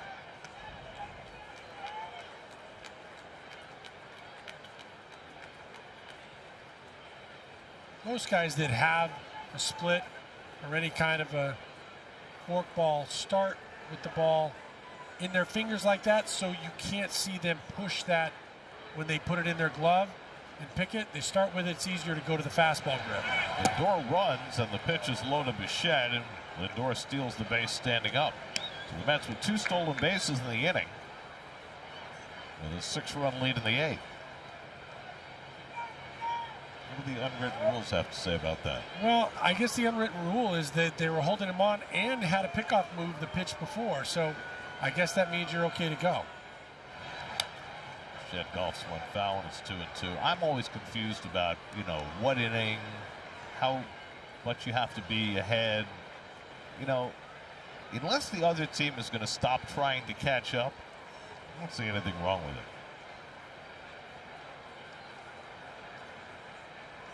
I mean, who's to say if you steal a base and it leads to an extra run that the Giants don't score 6 in the bottom of the inning? 2-2 coming. And Bichette couldn't hold that strike 3. And that retires the side. We go to the bottom of the 8th with the Mets up 8-2. Good things are in store at Stop and Shop.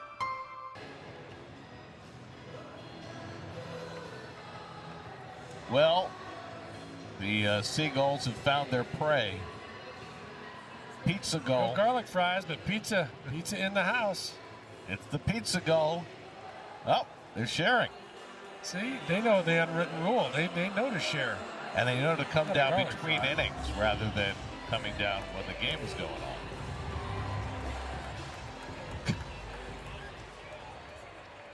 Richard Lovelady will come on to pitch for the Mets as we go to the bottom of the 8th. Lovelady's had a couple of days off after a grueling stretch in which he was called upon 3 times in 4 days and threw 76 pitches over that span. Yeah, he's shown that he can be durable, get back out there. You're going to see a lot of sweepers along with that sinker that he just showed in the first pitch. Patrick Bailey, the batter, hits one past the mound. Backing up his semi, and he's got it. And Bailey retired, 1 out on the home 8. It's been a great night for the Mets in almost every respect except for the injury to Juan Soto that took him out of the game in the first inning. Nolan McClain was fantastic. Perfect through his first 5. Raley came in to get a couple of big outs. Brazoban did the job in the 7th. And the Mets have broken out their offense for 8 runs and 13 hits. Gerard Encarnacion takes a strike.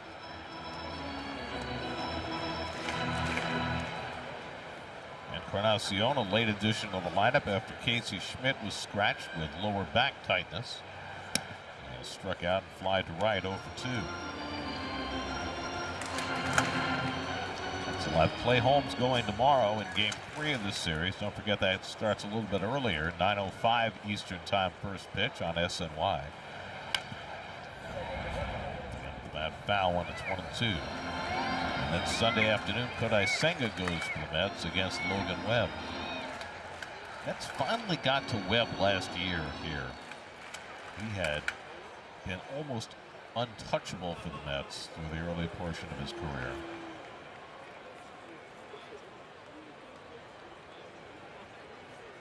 Encarnacion had a little something in his eye right there. Got that cue ball right off the end of the bat. I wonder if it's a possibility that he got a little bit of a piece of the bat. Sometimes it splinters off in tiny, tiny pieces. A ball like that. Well, unfortunately, if a guy named Encarnacion gets something in his eye, it brings back a terrible story. Remember Juan Encarnacion, who was a terrific player, standing in the on-deck circle and got hit by a foul ball in his eye, and it basically ended his career. Yeah.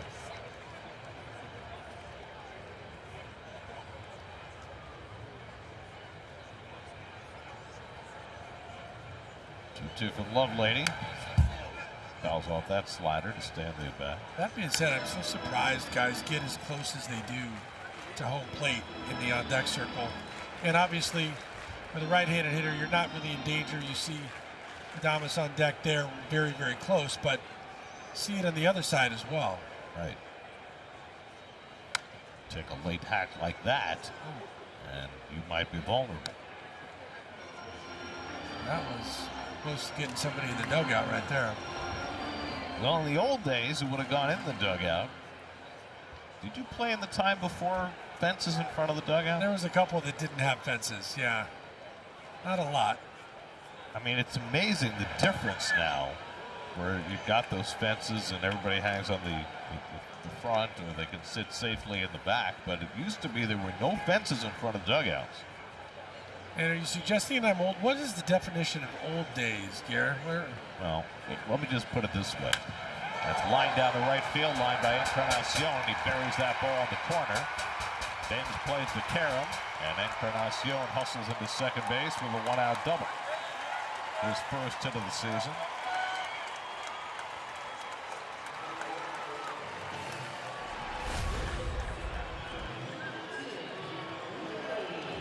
That's that ball traveled very, very deep. He'd been behind on the pitch, probably sitting to make sure he didn't get out in front of that sweeper, the fastball there.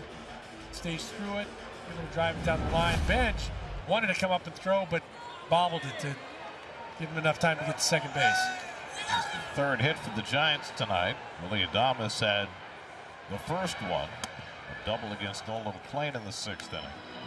So you asked what's the old days. Yeah. Here's the way I look at it. This is my 38th year of doing this job. Anything that existed when I started, that's the old days. Okay, well, my debut was about 37 years ago, so I guess there you go. I qualify. You know, in Cincinnati, old Riverfront Stadium, they used to have the dugout with no step, and it was there was not even really a step down, so the ball could roll and just trickle in. And I still have nightmares about that happening one time when I couldn't make it stop, and it felt like everything was in slow motion. Alvarez unable to stop that one, and Encarnacion goes to third.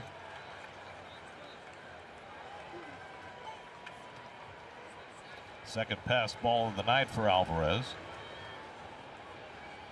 So 2 home runs, 2 pass balls. I think he's still ahead of the game. He's still ahead. Unless another one lets a run in, then he's even in the plus minus. That's ball 4, so the Giants have a couple of men on. The road ahead, brought to you by your local Honda dealers. We mentioned the game starts a little earlier tomorrow night, 9:05 Eastern, 4:05 Sunday, and then the Mets are back home Tuesday night, 3 with the Diamondbacks and 3 with the A's on the upcoming homestand. And then the Mets go back to California again. The next road trip goes to Dodger Stadium and to Wrigley Field. A lot of trips out here to the West Coast early in this season, which I guess can be a blessing if you have to make all those trips to get them over early enough where you're not doing that in the dog days of August, but still feels like a lot early on. 4 of the first 5 road trips for the Mets will be to California. And it's not like they bunched the California cities on the same trip. No. That's what we used to do. We used to come out of the West Coast and hit San Francisco, LA, San Diego in succession. Back when things made sense. Here's Devers, first and third one out. He fouls one off. I mean, it used to be when I first started, back in the old days, you didn't play interleague games. There were 2 divisions in the National League. You played 18 games against the teams in your own division and 12 against the teams in the other division. Right. So you made 2 trips to each western city and 3 trips to each eastern city. And the 2 trips you made to the West Coast were it. That was it. Made 2 9-game trips that stopped in all 3 California cities. But now, with everybody playing everybody, and with more teams in the West, because now you have Colorado and you have Arizona and you have Seattle, which didn't exist back in those elderly days. Yeah. Plus you're playing American League and National League teams on the West Coast as well.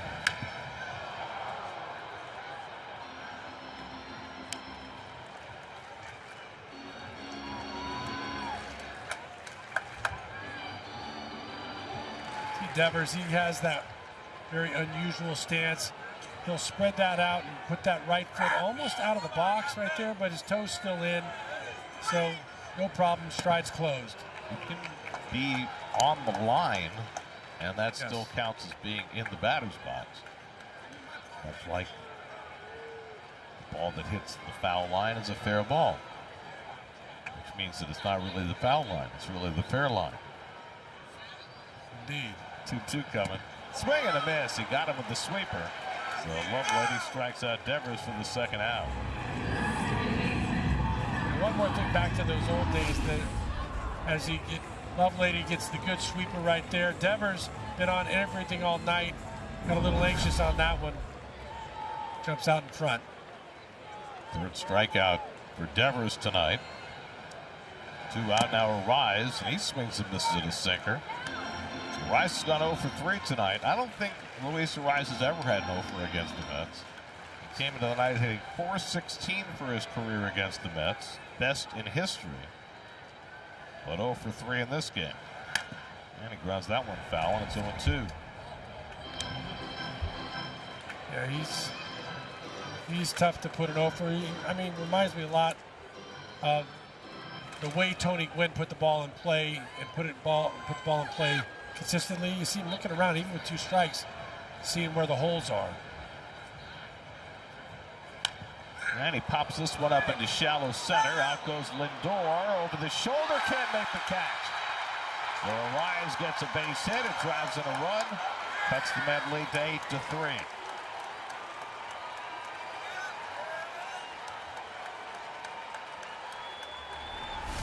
Well, Luis Arise, irrepressible, even a pop-up, finds the grass out there. I thought Luis Robert Jr. might have a chance to make that play. He came in, but you can see him not aggressively coming in, kind of relinquishing that to Lindor, going out, making sure that they don't collide right now in what would have been an unimportant collision. Yeah, I think the slide was more to avoid running into Lindor than it was to try and get under the ball. I think Lindor, when he first went out, thought that was going to be an easy play, but the ball tends to move away from home plate on those high pop-ups because the prevailing wind is out to center field. it doesn't really come into play except on a high pop-up where it gets above the rim of the stadium, and then that wind tends to work it out toward the outfield fence. Now Chapman's gone 0 for 3. So this is why you can steal bases when it's 8-2 in the top of the 8th, because the Giants aren't stopping trying. And now it's 8-3 and 2 men are on base, and all of a sudden things could get dicey.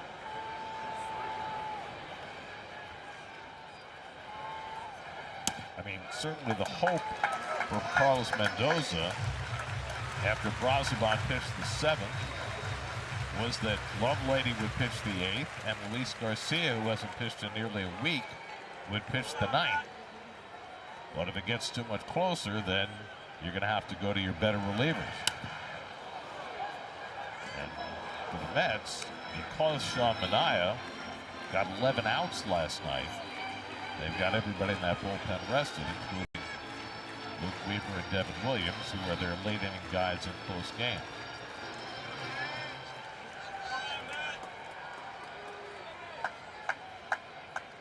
Two coming to Chapman, and the breaking ball hits it short. In comes Lindor, and makes the play to retire the side. Giants scratch out a run, but it's the Mets by 5 as we go to the 9th. Today, Northwell. Raise health. 9th inning, 8-3 New York. It's trying to snap a 3-game losing streak. A nice breakout performance with 13 hits. A shot from McCovey Cove. Eric Miller on to pitch for the Giants as we go to the 9th. Good start this year. Had a really nice year last year as well. He's going to give you the 4-seamer, changeup, slider mix with an occasional sinker to go with it. There's that changeup right out of the gate right there, tailing away from the right-handed hitter. Luis Robert had an RBI single his last time up. He's also drawn a walk, 1 for 3 tonight. Takes another changeup out of the strike zone, 1-1. Miller pitched in 36 games last year for the Giants at a 1.5 ERA, but 20 walks in 30 innings. It's hard to have a 1.5 ERA when you're walking 6 batters per 9 innings. Yeah, you can see right away he kind of slings, which makes it probably a little bit challenging to repeat it all the time. And that changeup, he turns over the 4-seamer at 97. We saw up in the zone. So very, very much of a contrast, which makes it tough for the hitters, but tough to command. And he walks Robert, who's on base for the 3rd time tonight. That's 6 walks given up by Giants pitching. Weeknights at 11 here on Pix 11. Nelson Figueroa and Simone Eli present a unique wrap-up of the day in New York sports, including fresh fan perspectives every night. It's New York Nightcap, only here on New York's very own. Brett Beatty, who's the only Met not to reach base tonight. Beatty is grounded into a double play and struck out 3 times. Now 0 for his last 11. By the way, I figured out how Eric Miller had a 1.5 ERA with all those walks. I'm curious. He pitched 30 innings last year, 20 walks, no home runs. Yeah, he's got this stuff explodes out of his hand, so you can see if he's around the plate, he's probably challenging to hit. And sometimes you can be effectively wild. As a reliever, you don't love that, but you can be at times. Ball in the strike to Beatty. And that's a nasty sinker at 97 miles an hour. Mark Vientos, who's been on base all 4 times tonight, is waiting on deck.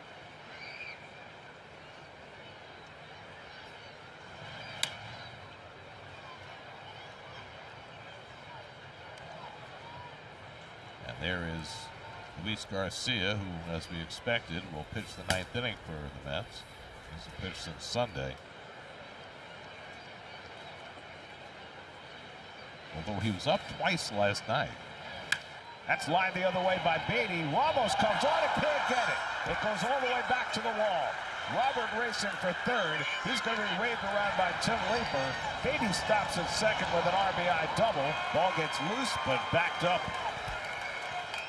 by Chapman.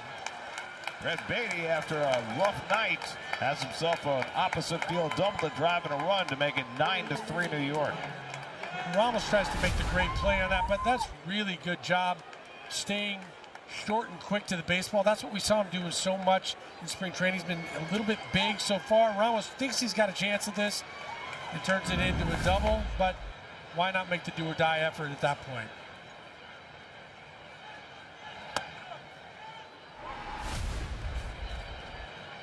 Luis Robert has to freeze when he gets to second base just for a second to make sure it's past him. Might have been blocked out by the shortstop, and then he turns it on right here. And Leeper more aggressive than he had been earlier in the game sends him. Mark Vientos, 2 singles, 2 walks, an RBI, a run scored. It's only the 3rd time in Vientos' career he's reached 4 times in a game. Did it once last year and once the year before. And now a chance to get aboard for a 5th time, but he's down to the count 1-2. Vientos challenging the strike call. Why not? 9th inning. And he gets it overturned.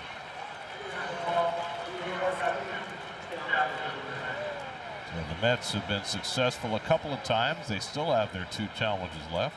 We talked about 3 and 2 being a great time to challenge. The 1-1 pitch is the biggest differentiator. Going from 1-1 to either 2-1, where the hitters are much more in command, versus 1-2. It's a difference of a couple hundred points OPS-wise between 2-1 and 1-2. So good challenge right there by Mark.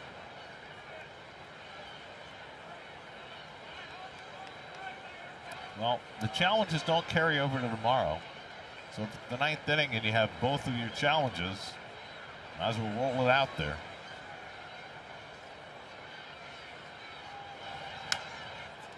Just lunging for that changeup and fouled it off. And I think it tends to be when you're feeling good at the plate, you have a pretty good idea. You're seeing the ball well. You're not jumping, and maybe you have a better sense of what's a ball and a strike, and really roll the dice.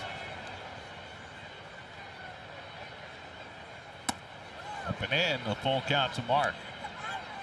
Well, it has been the case in Mark Vientos' career that he seems to perform best when his back is against the wall.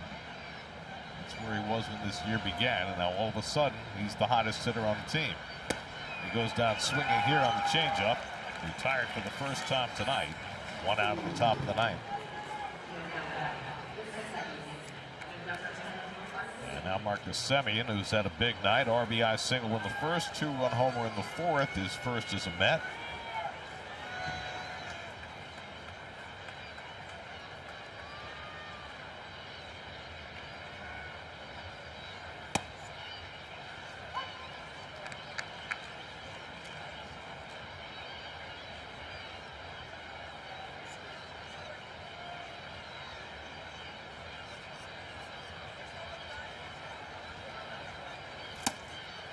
It's already the 4th of April in New York, but it's still April 3rd in San Francisco. It is. And April 3rd was a momentous day in Mets history. 60 years ago on April 3rd. That's lined the other way, and Semien's got his 3rd hit of the night. Beatty will be stopped at 3rd. Well, Marcus Semien with a breakout game. 3 hits, 3 RBIs. It's a great sign to see Semien hitting balls all over the field. Recognizes that hole open right there. Something that we talked about earlier. They give him that hole sometimes, and he's a guy that has that kind of control. Just stays on the ball running away from him. He's one of those guys that hits off his front foot and then the back foot drops back. Always found that challenging and interesting when guys do it, but some guys are very, very good at being able to do that. 15 hits now for the Mets. Semien has 3 of them. Here's Carson Bench, 0 for 3 and a walk, and he has to get his hands out of the way. So, April 3rd, 1966. The Atlanta Braves had signed a pitcher out of Southern Cal, but it turned out that his team had already played a college game, and so he was not eligible to sign. And the commissioner's office invited teams to enter a drawing for the rights to the player. 3 teams entered the drawing. The names went in a hat. The Mets picked their name out of the hat and were allowed to sign the young pitcher from USC named Tom Seaver. I knew you were going there. Anybody that knows their USC trivia knew that Tom Seaver came out of there about that time, so that is quite the day. Momentous day.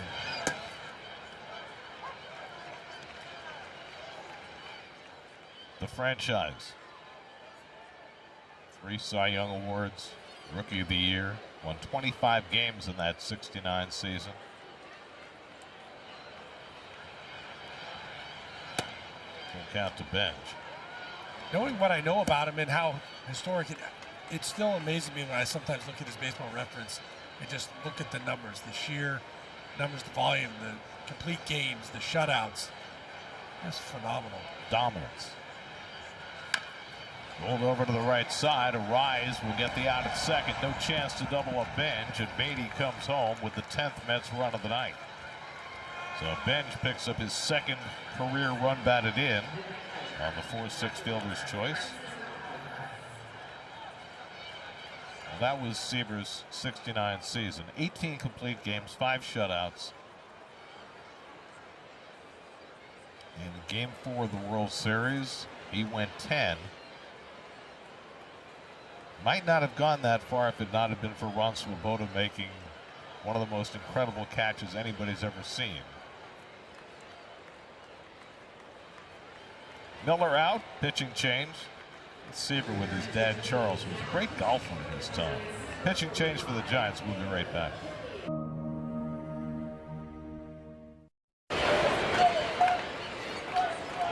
Spectacular moon just beyond the right field foul pole.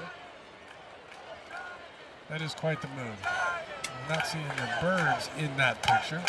Caleb Kelly an in to pitch to Francisco Alvarez, who's got 2 home runs tonight. Made a bid for a 3rd in the 8th inning. Hit one with the warning track in right center. Killian, a couple of good outings so far this year. Missed most of last season with right shoulder tightness. Hard thrower, as we saw, 97 with that first fastball. Alvarez held the swing 2-0. Killian putting some time with the Cubs, 22, 23, 24. Now in his 3rd game for the Giants. Benj at first with 2 out.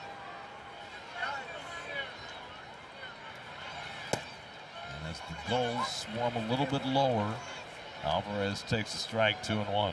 The goals must not realize, I think they think it's the 9th inning and maybe they're not going to have to hit in the 9th, and that's why they're getting lower, but we'll have to wait a little longer. I hearken back to that 15-inning game that Keith and I did a few years ago, and the goals were so thick right above the field that you could not see home plate from the center field camera.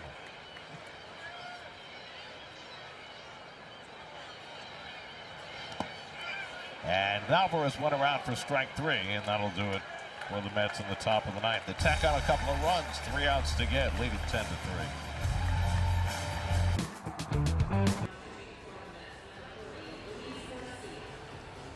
Well, the hooligans are not giving up.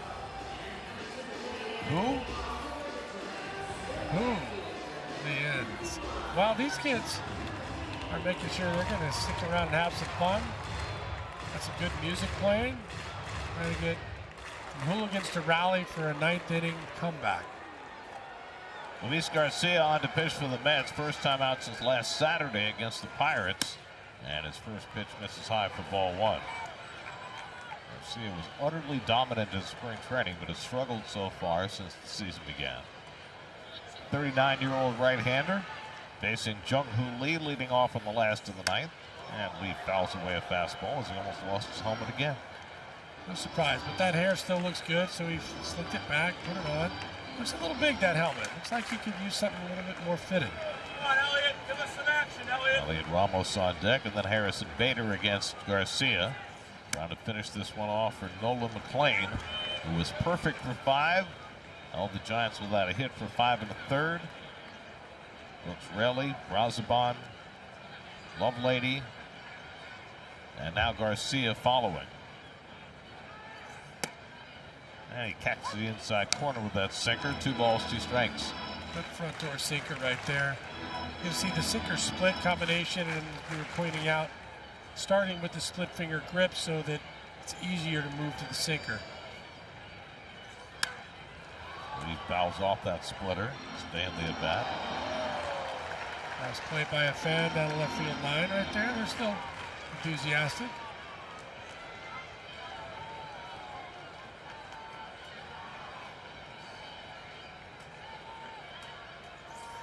And Lee strokes one out to center. Coming on is Robert, and he's got it. 1 out. Never guessed he lost his helmet. But here looks good on the way back in. He swings, and watch the tie shot. As he swings, the helmet's already moving. That's got to be distracting, but seems to still be putting it in play well, but the hair gets showcased. Looks very focused. Yeah. It's got good flow.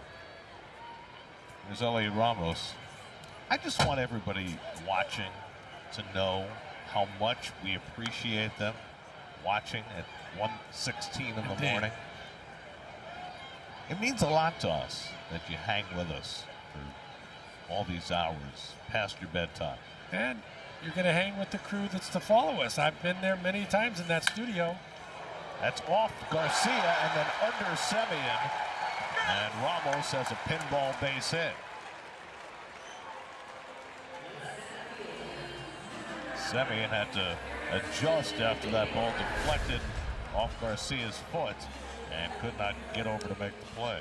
It was hit hard, and he went, as you can see, to his right, thinking it's going to be something up the middle that he's going to have to backhand, and then it came off with a funky hop. Tried to just glove it, wasn't able to do it. So 1 out and 1 on for Harrison Bader, who's 0 for 2 and a walk tonight. That's with the season high 15 hits tonight. Scored 11 runs opening day. They scored 14 runs in the next 6 games combined before breaking out for 10 tonight. And they hope it's the start of something big to come.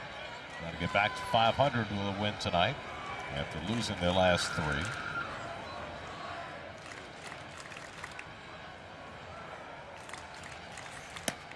Bader could catch that sweeper, and it's 0-2.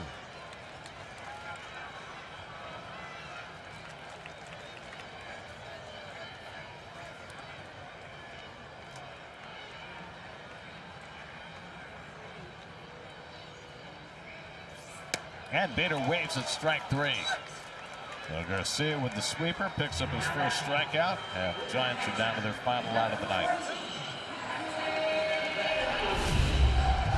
Good job. You see the sweeper, the way it comes out of his hand. A wide circle, tougher to pick up for hitters. You can sometimes pick up the small red dot, but that wide circle, a little bit more challenging. So here's Patrick Bailey, 0 for 2 and a walk tonight. He fouls back the first pitch fastball, 0-1. As you were saying, after 1 o'clock in the morning in New York in the faithful studio getting ready, Gary Apple, Anthony DeComo, ready to give you the post-game analysis, Jeff. They'll be home by 3. Runner goes, defensive indifference allows Ramos to take second base. If it makes you guys feel any better, I'm going to stay on New York time for you. Are you back in the studio when we get home? I am indeed, yeah. We'll one day off and then be back in there. Fly ball right field. Benj has to give some ground, turns around and finds it. And that is the way this one ends. Almost a perfect night for the Mets, marred only by the injury concern to Juan Soto, but Nolan McClain was spectacular. The Mets break out with a big night. Alvarez 2 home runs. Bichette had 3 hits. Semien a home run, 3 RBIs as the Mets win it 10-3. I think there's some really great signs out of this game. Obviously, Nolan McClain, the big story, but Bichette, Semien, getting locked in. Base hits there, and then the Alvarez couple of home runs, and then Vientos continuing to show good at-bats, trying to make sure that nobody can force him out of the lineup. There's your game summary. Nolan McLean, perfect for 5. No hit for 5 1/3 before that was broken up, but he gets his first win of the year. Francisco Alvarez a couple of home runs, and the Mets cruise to a 10-3 win, snapping a 3-game losing streak. Mets baseball on Pix 11 is brought to you by AAA Northeast, providing trusted roadside assistance, travel services, discounts, insurance, and financial services for over 120 years. By Optimum Fiber, famously fast fiber internet. By Planet Fitness, join now for 1 cent down and only $15 a month. Deal ends April 10th. And by Cambridge Paving Stones with Armor Tech, your outdoor dreams come true. Final score tonight, the Mets 10, the Giants 3. Game 3 of this series on SNY tomorrow night. Starts at 9:05 Eastern Time. Our coverage begins at 8:30. Clay Holmes goes against Landon Roop. Our next Picks telecast will be next weekend when the Mets take on the A's next Friday. Coverage begins that day at 6:30.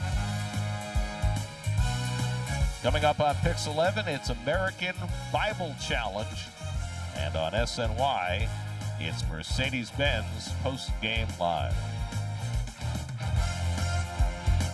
Now for Todd Zeal, Steve Gelbs, and our entire SNY crew, I'm Gary Cohen in San Francisco.